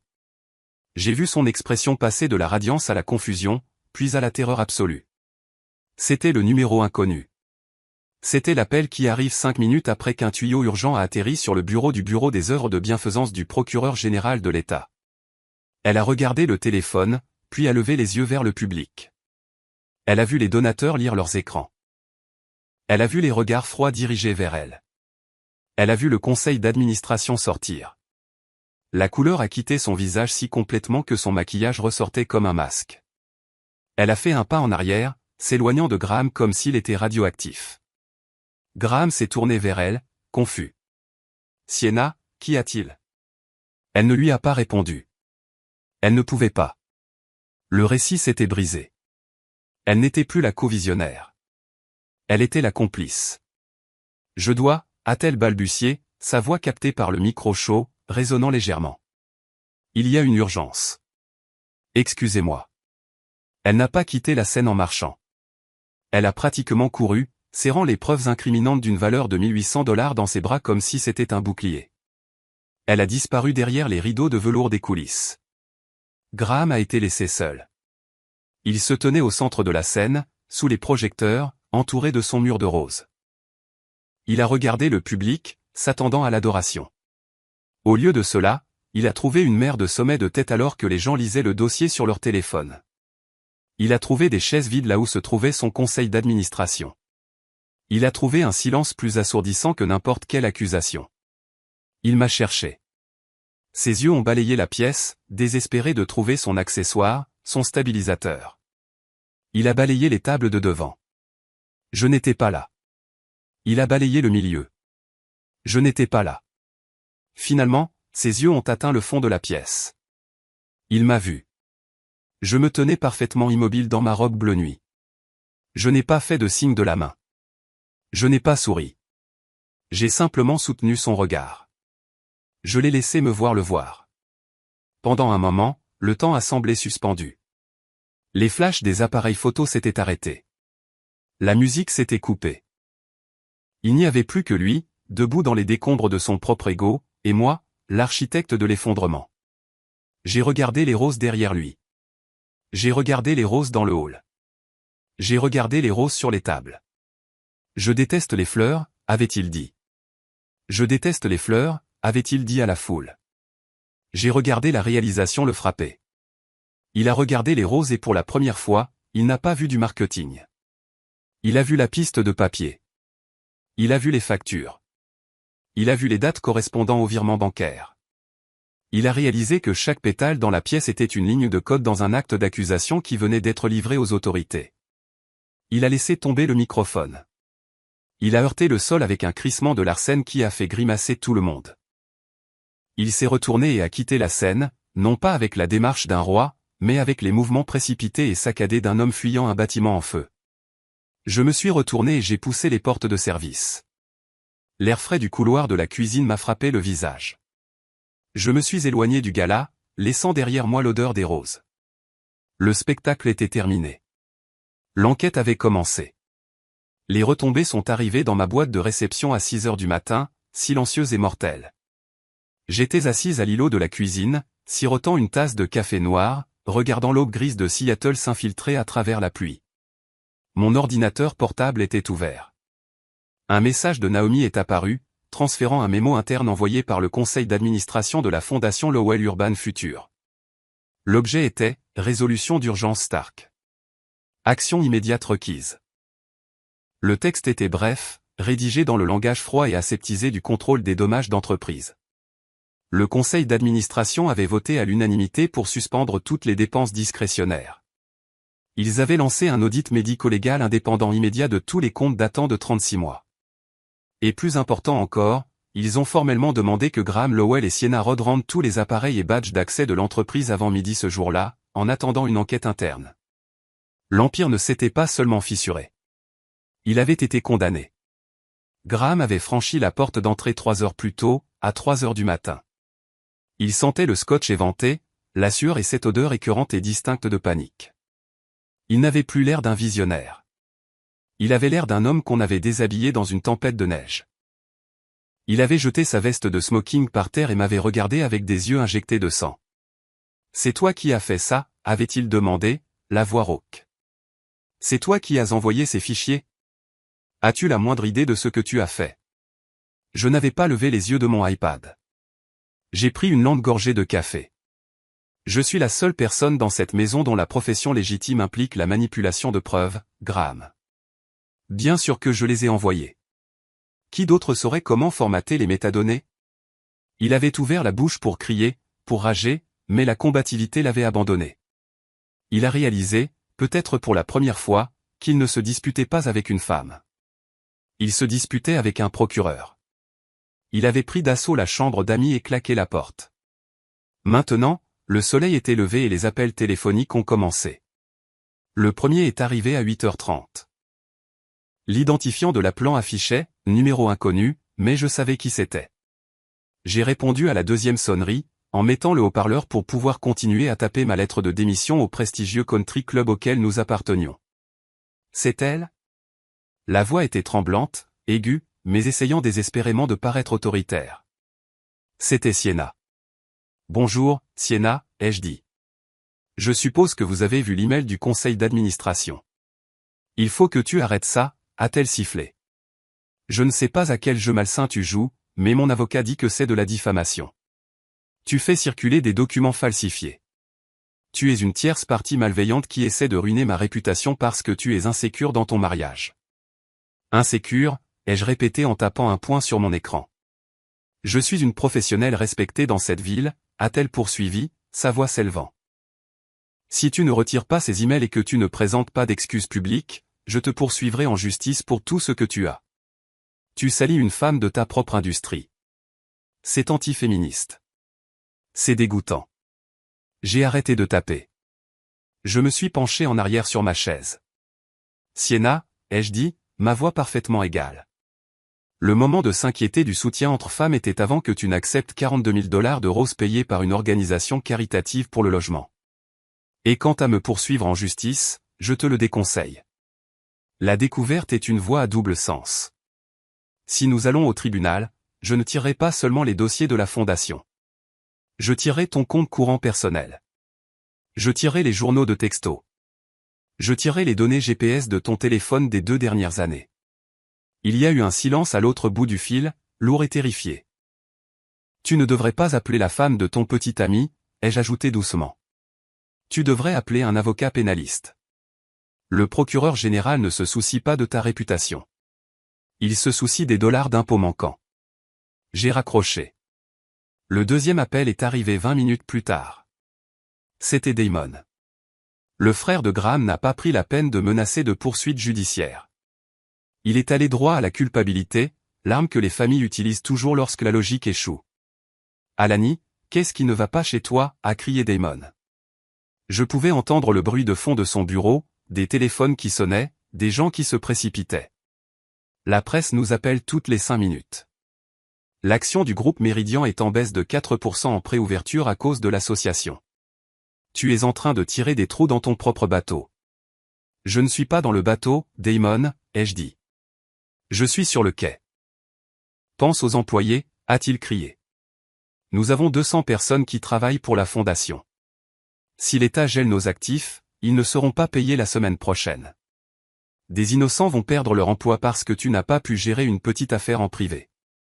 Tu détruis des familles, Alani. Es-tu contente de ça? C'était un bon angle. Ça a presque marché. Mais je me suis souvenu de la feuille de calcul. Je me suis souvenu des bonus de direction que Damon s'était approuvé l'année dernière tout en coupant le régime de santé du personnel administratif. Ne fais pas semblant de te soucier de la réceptionniste, Damon, ai-je dit. Tu ne t'inquiètes pas pour les employés. Tu t'inquiètes pour ton bonus de performance de fin d'année. Si tu t'étais tant soucié du personnel, tu aurais peut-être dû lire la clause d'éthique dans la charte de l'entreprise avant de laisser ton frère traiter la trésorerie de l'entreprise comme son portefeuille personnel. Tu es une femme froide, a craché Damon. Nous t'avons accueilli dans cette famille. Et je m'en vais de moi-même, ai-je répondu. Bonne chance avec les actionnaires. Le troisième appel était celui que j'attendais le moins, mais que je redoutais peut-être le plus. Kimberly, ma colocataire d'université, la femme qui m'avait dit d'arrêter d'être dramatique, la femme qui m'avait dit d'accepter mon rôle de personnage secondaire dans la vie de Graham. Alani. Sa voix était petite, épaisse de larmes. Bonjour Kim, ai-je dit. J'ai vu l'article, a-t-elle reniflé. Quelqu'un a fait fuiter le mémo interne au Seattle Times. C'est partout. Il parle des honoraires de conseil, de l'appartement, des fleurs. Oui, ai-je dit. Ils en parlent. Je suis tellement désolé, a-t-elle sangloté. Je ne savais pas. Il avait l'air si convaincant quand il m'a dit que tu imaginais des choses. Je me sens terriblement mal. J'aurais dû t'écouter. J'aurais dû te soutenir. J'ai écouté ses pleurs. Il y a un an, j'aurais peut-être pleuré avec elle. Je me serais peut-être senti validé que ma meilleure amie me croie enfin. Mais maintenant, je me sentais juste fatigué. C'est bon, Kim, ai-je dit. Je peux passer, a-t-elle demandé. Je peux apporter du vin. On peut parler. Non, ai-je dit. Je n'ai pas besoin de vin et je n'ai pas besoin que tu me soutiennes maintenant que c'est facile. C'est facile de croire la victime quand les preuves sont en première page du journal. J'avais besoin que tu me croies quand ce n'était qu'un sentiment dans mes tripes. Alani, s'il te plaît. Je n'ai pas besoin que tu sois de mon côté, Kim, ai-je dit en la coupant. J'ai juste besoin que tu sois du côté de la vérité. Lis l'article. C'est toute la conversation dont nous avons besoin. J'ai mis fin à l'appel. L'après-midi a apporté un étrange calme aux Pentouses. Graham était toujours enfermé dans la chambre d'amis, probablement en train de répondre aux appels d'avocats qui lui facturaient $600 de l'heure pour lui dire qu'il était dans de beaux draps. Puis mon téléphone a vibré avec un numéro que je ne reconnaissais pas, indicatif régional 206. Ici Alani. Bonjour. Une voix masculine a dit, est-ce que je parle à Alani Sanders? Mon nom est Elliot Rod, a dit l'homme. Je suis. J'étais le mari de Sienna. Nous avons divorcé il y a 2 ans. J'ai fait une pause. Je sais qui vous êtes, monsieur Rod. S'il vous plaît, appelez-moi Elliot, a-t-il dit. Il avait l'air épuisé, mais il y avait une étrange légèreté dans son ton, le soulagement d'un homme qui a porté un lourd fardeau pendant longtemps et qui l'a enfin posé. Je vous appelle pour vous dire merci. Vous n'avez pas besoin de me remercier, ai-je dit. Si, a-t-il insisté. Quand Sienna m'a quitté, elle a dit à tout le monde que j'étais contrôlant. Elle a dit à nos amis, à nos voisins, même à ma propre famille que j'étais paranoïaque, que je l'étouffais avec des accusations. Elle m'a fait douter de ma propre santé mentale. J'ai perdu du temps de garde avec mes enfants parce que j'avais l'air instable. Il a pris une grande inspiration. J'ai vu les nouvelles aujourd'hui, a-t-il poursuivi. Le schéma, la manipulation, la façon dont elle trouve un homme avec des ressources et le fait construire un monde autour d'elle. Ce n'était pas juste moi. Ce n'était pas dans ma tête. Vous l'avez démasqué. Madame Sanders, vous avez validé 2 ans de ma vie que je pensais avoir imaginé. Elle est douée dans ce qu'elle fait, ai-je dit. Elle vous fait sentir fou de remarquer les fissures. Eh bien, a dit Elliot, elle n'est plus la victime, et moi non plus. Merci. J'ai raccroché le téléphone et j'ai regardé la porte fermée de la chambre d'amis. Graham était sorti brièvement vers midi pour prendre une bouteille d'eau. Il m'avait regardé avec un mélange de haine et de confusion. Il était déjà en train de tisser le récit. Je pouvais le voir sur ses réseaux sociaux, sur les vagues publications que ses amis partageaient. L'histoire changeait. Il n'était pas un voleur. Il était un romantique qui avait fait une erreur. J'étais la femme vindicative et jalouse qui avait fait exploser une organisation caritative parce qu'elle n'avait pas eu de fleurs. Elle est allée trop loin, diraient les rumeurs. Ce n'était que des roses. Pourquoi ruiner la vie d'un homme pour des roses? Qu'il parle. J'avais un dernier coup à jouer. J'ai ouvert mon ordinateur portable et je me suis connecté à notre compte bancaire commun principal. C'était le compte où mon salaire du cabinet d'avocat et son salaire de la fondation étaient déposés depuis 7 ans. J'avais mis 60% de mes revenus sur ce compte. J'avais payé l'hypothèque. J'avais payé les services publics. J'avais payé les courses. J'ai regardé le solde. Il était substantiel. J'ai ouvert une deuxième fenêtre, mon compte d'épargne personnel à haut rendement que j'avais ouvert le jour où j'ai trouvé la carte sous le siège de la voiture. J'ai calculé le montant exact de mes contributions au cours des 7 dernières années, ajusté à l'inflation. Je n'ai pas pris un centime de son argent. Je n'ai pas touché l'héritage de sa grand-mère. J'ai pris seulement ce que j'avais gagné, ce que j'avais mis pendant qu'il dépensait les fonds de la famille pour des bouquets emballés de velours. J'ai initié le virement. Montant, 412 000 $. Destination, Alani. Épargne personnelle. Confirmé. L'écran s'est actualisé. Le solde du compte commun a chuté à un nombre qui couvrirait à peine les honoraires de son avocat pénaliste. Ensuite, je me suis connecté au portail de la carte de crédit. J'ai sélectionné sa Platinum Amex, la carte supplémentaire attachée à ma ligne de crédit principale, celle qu'il utilisait parce que sa propre cote de crédit était engagée jusqu'à la garde pour ses projets de développement. Statut, bloqué. Raison, perdu ou volé. Je me suis adossé. Le silence dans le Penthouse était différent maintenant. Il n'était pas vide. Il était propre. J'ai ouvert mon email et j'ai composé un nouveau message à Graham. Je n'ai pas ajouté de texte dans le corps. Je n'avais pas besoin de m'expliquer. C'était un homme de chiffres. Il comprendrait. Objet, réallocation terminée. J'ai appuyé sur envoyer. Puis je me suis levé, je suis allé au placard et j'ai sorti ma valise. L'enquête sur la fraude a été l'explosion, forte et visible, brisant les vitres de la vie publique de Graham. Mais le divorce a été l'éclat d'obus. Il était plus silencieux, plus aiguisé et conçu pour le vider de son sang lentement. Naomi Price ne s'occupait pas des divorces. Elle m'a dit que sa tolérance aux pleurs émotionnels était trop faible. Au lieu de cela, elle m'a présenté Jordan Blake. Jordan était un homme qui portait des costumes qui coûtaient plus cher que ma première voiture et qui avait un sourire qui n'atteignait pas tout à fait ses yeux. Il était spécialisé dans la dissolution d'actifs importants, en particulier les cas où une partie avait traité les fonds matrimoniaux comme un casino. Nous nous sommes assis dans ma salle à manger, qui était effectivement devenue une salle de guerre juridique. La table était couverte de documents. Jordan examinait l'accord post-nuptial que Graham m'avait fait signer il y a 2 ans, celui qui était censé plafonner ma pension alimentaire et renoncer à mes droits sur la plus-value de Lowell Meridian. Jordan a tourné une page, puis l'a retournée. Il s'est arrêté. Il a tapoté le papier avec un doigt manucuré. Eh bien, a dit Jordan, un amusement sec dans la voix. C'est intéressant.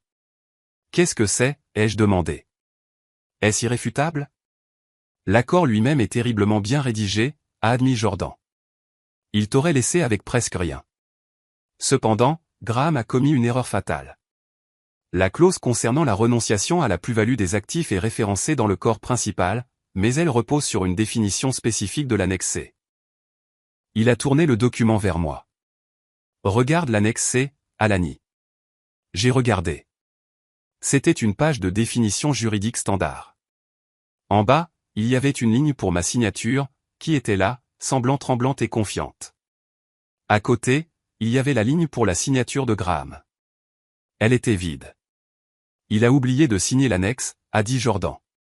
Dans son arrogance, ou peut-être sa hâte de sécuriser sa fortune avant de commencer à la dépenser pour Siena, il a manqué la seule page qui applique réellement la renonciation. Sans sa signature reconnaissant la définition, toute cette section est inapplicable. L'accord post-nuptial est nul. J'ai regardé la ligne vide. Cet espace vide valait des millions de dollars. C'était la plus belle chose que Graham n'ait jamais écrite. Donc, ai-je dit, sentant un poids se lever de ma poitrine. On demande la moitié. Non, a dit Jordan en fermant le dossier. On va à la jugulaire. Nous déposons une plainte pour faute de gestion financière grave et dissipation des biens matrimoniaux. Nous ne demandons pas seulement un partage. Nous demandons un remboursement. Nous demandons le Penthouse. Nous demandons que ses frais de justice soient payés par lui. J'ai passé les 2 jours suivants à compiler la demande de divorce. C'était un autre type de jardinage que mon dossier crypté. C'était un récit. J'ai énuméré chaque cas d'infidélité, non pas comme un grief émotionnel, mais comme une responsabilité financière. J'ai énuméré le coût des roses. J'ai énuméré le coût des chambres d'hôtel. J'ai énuméré le risque auquel il m'avait exposé en mélangeant nos fonds avec de l'argent caritatif détourné. Je n'ai pas demandé de dommages et intérêts pour la douleur et la souffrance. Je n'ai pas demandé d'excuses. J'ai simplement demandé qu'il quitte ma vie avec rien d'autre que la Range Rover en leasing et sa réputation en chute libre. Je lui ai présenté les papiers un jeudi soir. Graham était dans le salon, regardant la baie. Il avait été mis en congé administratif et errait dans le Pentouse comme un esprit vengeur, buvant trop et dormant trop peu. Je me suis approché et j'ai posé l'enveloppe épaisse sur la table basse en verre. « Qu'est-ce que c'est » a-t-il demandé sans lever les yeux. « La fin » ai-je dit. Il a ouvert l'enveloppe. Il a lu la première page. Son visage, déjà pâle de stress, a pris une teinte grisâtre maladive. Il a parcouru les demandes. Il a vu la revendication du Pentouse. Il a vu l'invalidation de l'accord post-nuptial. « Tu prends la maison » a-t-il balbutié. « Tu prends tout, Alani. Tu essaies de me détruire ?» Je l'ai regardé. Je ne ressentais absolument rien. Ni amour, ni haine, juste la fatigue de traiter avec un locataire désordonné. « Je ne te détruis pas, Graham » ai-je dit. « Tu l'as fait toi-même. Tu as construit une vie sur la fraude et les mensonges. J'ai juste imprimé ça sur du papier. Je peux me battre, a-t-il dit, sa voix s'élevant. J'engagerai les meilleurs avocats de la ville. Avec quel argent, ai-je demandé calmement. Tes actifs sont gelés en attendant l'audit, tes cartes de crédit sont bloquées, et grâce à tes papiers bâclés, ton contrat de mariage est bon pour la poubelle. Tu ne peux pas te permettre un combat, Graham. Tu peux à peine te permettre le scotch que tu buvais. 2 jours plus tard, la porte d'entrée s'est ouverte avec fracas. C'était Damon. Le frère de Graham a fait irruption dans le Pentouse sans frapper, le visage rouge de l'arrogance d'un homme habitué à obtenir ce qu'il veut par l'intimidation. Il ne m'a pas vu au début. Il s'est dirigé vers la cuisine en criant « Graham, où es-tu ? Nous devons parler comme des hommes. Tu dois remettre ta femme à sa place avant qu'elle. » Il s'est arrêté net. J'étais assise à l'îlot de la cuisine. À ma droite se trouvait Naomi Price. À ma gauche se trouvait Jordan Blake. Nous buvions du thé et examinions une chronologie des transferts d'actifs. « Bonjour, Damon » ai-je dit. « S'il te plaît, continue de crier. Mes avocats facturent à l'heure, mais ils trouvent la valeur divertissante de tes crises de colère comme un bonus agréable. » Damon a regardé Naomi, puis Jordan. Il les a reconnus. Il connaissait leur réputation. Il a immédiatement réalisé que ce n'était pas une querelle domestique qu'il pouvait régler avec un chèque ou une menace. C'était un peloton d'exécution juridique. Damon s'est dégonflé. Il a ajusté sa cravate. Ayant soudain l'air très petit dans la grande pièce. « Je suis juste venu voir mon frère. Il est dans la chambre d'amis, ai-je dit. Je te suggère de lui dire de signer les papiers. C'est le seul moyen pour lui de garder la voiture. » Damon a hoché la tête une fois, sèchement, et s'est retiré dans le couloir. Il savait que l'influence de la famille Lowell avait disparu. L'enquête sur la fondation a continué à tourner, déterrant de nouvelles horreurs chaque jour. Mais la torsion qui a vraiment brisé Graham est venue de Naomi un mardi après-midi pluvieux. Elle est entrée dans le Pentouse, l'air exceptionnellement sombre. Elle a posé une nouvelle feuille de calcul sur la table. « Nous avons trouvé quelque chose dans l'audit médico-légal du cabinet de conseil de Siena » a dit Naomi. « Plus de paiement de Graham » ai-je demandé. « Non » a dit Naomi. « Des paiements d'elle-même, ou plutôt des factures en double. » Il semble que Siena n'acceptait pas seulement la générosité de Graham. Elle facturait la fondation en double. Elle soumettait une facture à Graham pour approbation, puis soumettait une deuxième facture identique au service des comptes fournisseurs sous un code de fournisseur différent qu'elle avait mis en place. Elle volait la fondation indépendamment de Graham. J'ai regardé les chiffres. Siena Rhodes n'avait pas seulement été une maîtresse. Elle avait été un parasite se nourrissant d'un parasite. Est-ce que Graham le sait ? Ai-je demandé. Pas encore, a dit Naomi. Mais il le saura quand cela ira au procureur général. Ce soir-là, Graham est sorti de sa chambre. Il avait l'air brisé. L'arrogance avait disparu, remplacée par une vulnérabilité pathétique et brute. Il s'est assis sur le canapé en face de moi pour la première fois en 7 ans. Il a pleuré. Ce n'était pas un cri digne. C'étaient des sanglots laids et haletants. Je n'ai jamais voulu te blesser, a-t-il balbutié en s'essuyant le nez. Je voulais juste. Je voulais me sentir spécial. Alani, tu es toujours si parfaite, si logique. Sienna me faisait sentir comme un héros. Elle me regardait comme si j'étais un roi. Je voulais juste être le héros de quelqu'un. J'ai regardé ses pleurs. J'ai réalisé qu'il y croyait. Il croyait sincèrement que son besoin de validation justifiait le détournement de fonds, le mensonge, les roses à $1800. Tu voulais être un héros, ai-je répété. Oui, a-t-il chuchoté. Je voulais juste être vu. Tu es vu maintenant, Graham, ai-je dit. Toute la ville te voit, le conseil d'administration te voit, le procureur général te voit, et bientôt tu sauras que Sienna te voyait aussi. Pas comme un roi, mais comme une proie. Elle te volait pendant que tu volais pour elle. Il a levé les yeux écarquillés de choc. Quoi? Elle t'a joué, ai-je dit. Tu n'étais qu'un portefeuille avec un ego. Je me suis levé. Tu peux choisir ton public, Graham. Tu peux choisir de jouer pour une femme qui te flatte, mais tu ne peux pas choisir les conséquences quand le rideau tombe. Le mécanisme juridique s'est mis en branle rapidement après cela. Jordan a déposé une requête d'urgence pour m'accorder l'usage exclusif du Penthouse. Il a fait valoir que, puisque la compte provenait de mes parents et que l'acte était à mon nom, et compte tenu de la responsabilité pénale potentielle et du risque de confiscation des biens de Graham, la maison devait être préservée comme ma propriété distincte. Le juge a accepté. La date de l'audience finale de divorce a été fixée. Par une ironie cosmique, ou peut-être l'efficacité du système judiciaire de Seattle, elle était prévue la même semaine que la première audience préliminaire de Graham concernant la fraude de la fondation. Il perdrait sa femme le mardi et sa liberté le jeudi. J'ai emballé le reste de ses affaires dans des boîtes, non par gentillesse, mais parce que je voulais les voir hors de ma vue. Je les ai étiquetés, Graham, et je les ai laissés près de l'ascenseur de service.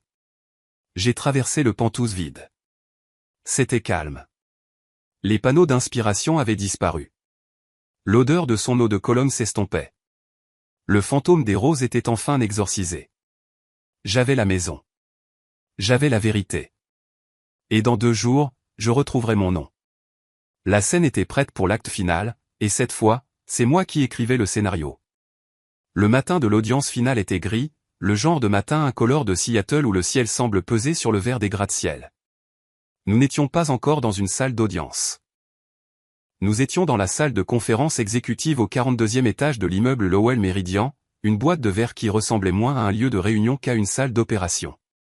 D'un côté de la longue table en acajou se trouvait Graham et son avocat de la défense, un homme qui facturait $800 de l'heure pour avoir l'air de s'ennuyer. De l'autre côté se trouvait Sienna Rhodes, flanquée d'un avocat commis d'office car ses avoirs avaient déjà été gelés. Je me suis assise à la tête de la table, non pas en tant qu'épouse, mais en tant que témoin principal. À côté de moi se trouvait le représentant du bureau du procureur général de l'État et le président par intérim du conseil d'administration. L'air dans la pièce était stérile, recyclé et froid. L'avocat de Graham, un homme nommé Sterling au vernis poli, a tenté de s'emparer immédiatement du récit. Il s'est penché en avant, tapotant un stylo en or sur la table. « Messieurs » a commencé Sterling, sa voix douce. « Bien qu'il y ait certainement des irrégularités comptables ici, nous devons considérer la source de ces preuves. Madame Sanders Lowell est actuellement au milieu d'un divorce contentieux. Nous avons des raisons de croire que ces documents ont été triés sur le volet pour embarrasser mon client. Il ne s'agit pas d'un cas de fraude systémique. Il s'agit d'un cas de conflit domestique qui déborde dans la sphère de l'entreprise. C'est peut-être un crime passionnel, mais pas un crime d'État. Je n'ai pas regardé Graham. J'ai regardé la pile de preuves devant moi. Elle faisait 7 cm d'épaisseur. Un crime passionnel, ai-je répété, ma voix calme. J'ai ouvert le dossier à la page 12. Est-ce la passion qui a poussé M? Lowell a autorisé un virement bancaire récurrent de $6 500 à Road Impact Consulting pendant 12 mois consécutifs sous le couvert de sensibilisation communautaire? J'ai tourné la page. Est-ce la passion qui l'a conduit à ordonner au service comptable de reclasser l'achat de 50 roses équatoriennes par semaine comme fourniture de mise en scène de bureau? J'ai levé les yeux vers l'enquêteur du bureau du procureur général. Et ici, ai-je dit en montrant une section surlignée de mes notes personnelles, qui était maintenant versée au dossier. Nous avons le contexte comportemental. Pendant 7 ans, Monsieur Lowell a maintenu une position documentée selon laquelle il détestait les fleurs. Il a affirmé qu'elles étaient un gaspillage de capital. Pourtant, la comptabilité judiciaire montre qu'il a dépensé plus de 40 000 $ pour elles en une seule année fiscale. Ce n'était pas un geste romantique impulsif.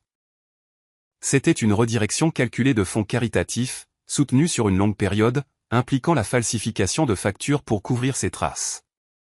Graham a tressailli. La citation « Je déteste les fleurs » est restée en suspens, non pas comme une anecdote conjugale, mais comme la preuve de sa capacité à tromper. Cela l'a dépouillé de la défense du romantique désespéré que son avocat essayait de construire. Il n'était pas un homme amoureux. Il était un homme qui dirigeait une arnaque. La pièce est devenue silencieuse.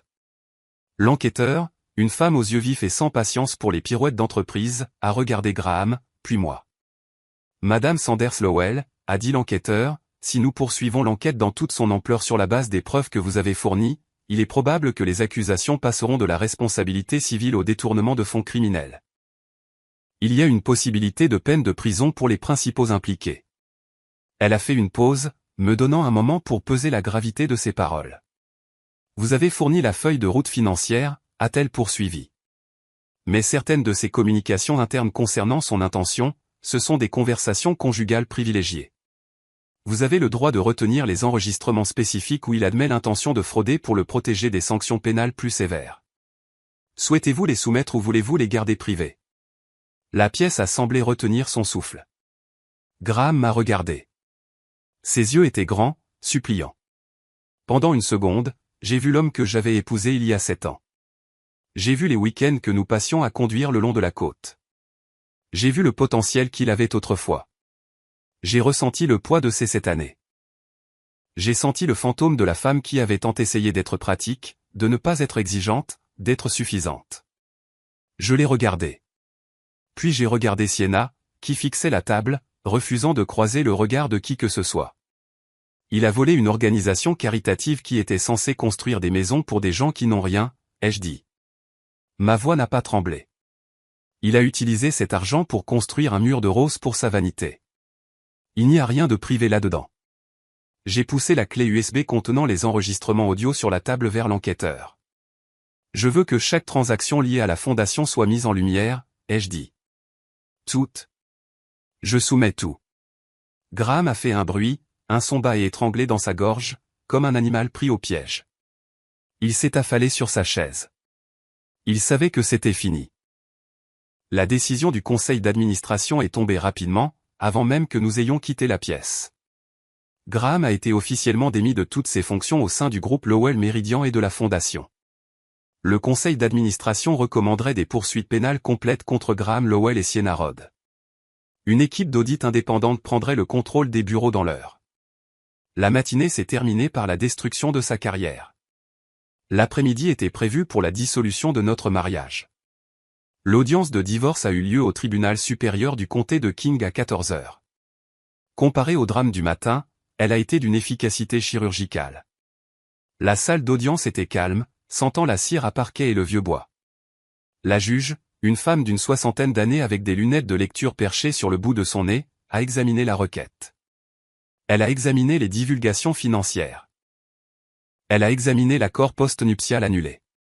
Monsieur Blake, a dit la juge à mon avocat, je dois dire que c'est l'une des requêtes les plus minutieusement documentées que j'ai vues depuis des mois. La chronologie de la dissipation des actifs est irréfutable. Elle s'est tournée vers Graham. Il était assis seul, son avocat hors de prix du matin n'étant pas venu pour cela. Il avait probablement réalisé que Graham ne pouvait plus payer les honoraires. Monsieur Lowell, a dit la juge, compte tenu des preuves de mauvaise gestion financière et de l'enquête criminelle active gelant vos actifs liquides, le tribunal se prononce en faveur de la demande de la requérante pour la division des biens. Le marteau est tombé avec un son comme un coup de pistolet. C'était fait. On m'a attribué le Penthouse. On m'a attribué la totalité de mes comptes de retraite. J'ai conservé tous les actifs que j'avais transférés à mon nom personnel. Graham quittait le mariage avec son véhicule en leasing, sa dette personnelle et 50% de la responsabilité pour les procès à venir. Je suis sorti de la salle d'audience, mes talons claquant sur le sol en marbre. Je me sentais plus légère, comme si la gravité avait relâché son emprise sur moi. Graham m'a rattrapé sur les marches du palais de justice. La pluie de Seattle avait commencé à tomber, une bruine légère et brumeuse qui recouvrait le monde d'argent. Alani, a-t-il appelé. Sa voix était cassée. Je me suis arrêté et je me suis retourné. Il avait l'air plus vieux qu'hier. La confiance qu'il avait définie pendant une décennie avait disparu, emportée par la vérité. Alani, s'il te plaît, a-t-il dit, s'approchant, mais s'arrêtant en voyant le regard dans mes yeux. Si tu retires le témoignage de ce matin, si tu dis au procureur général que tu étais en colère, que tu as exagéré l'intention, nous pouvons arranger ça. Je peux éviter la prison. Nous pouvons sauver le nom de la famille. Il a tendu une main, paume vers le haut. Nous pouvons réécrire l'histoire, a-t-il plaidé. Nous pouvons leur dire que tout était un malentendu. Je peux encore être l'homme que tu as épousé. J'ai regardé sa main. Elle tremblait. Puis j'ai regardé ma propre main. L'annulaire était nu. Il y avait une ligne pâle là où se trouvait le diamant, mais même cela commençait à s'estomper. Je n'ai pas besoin de réécrire l'histoire, Graham, ai-je dit. J'avais juste besoin qu'elle soit vraie. Mais tu me ruines, a-t-il chuchoté. Non, ai-je dit en me détournant pour descendre les marches mouillées. Je te laisse juste t'épanouir. J'ai atteint le bas des escaliers. Un agent d'entretien de la ville était là, balayant le trottoir mouillé avec un grand balai-brosse. Il y avait eu un mariage au palais de justice plus tôt dans la journée, et les marches étaient jonchées de débris. J'ai baissé les yeux. C'étaient des pétales de rose, des rouges, flétris, piétinés et trempés de pluie. L'agent les a balayés en un tas de boue grise, dégageant le chemin.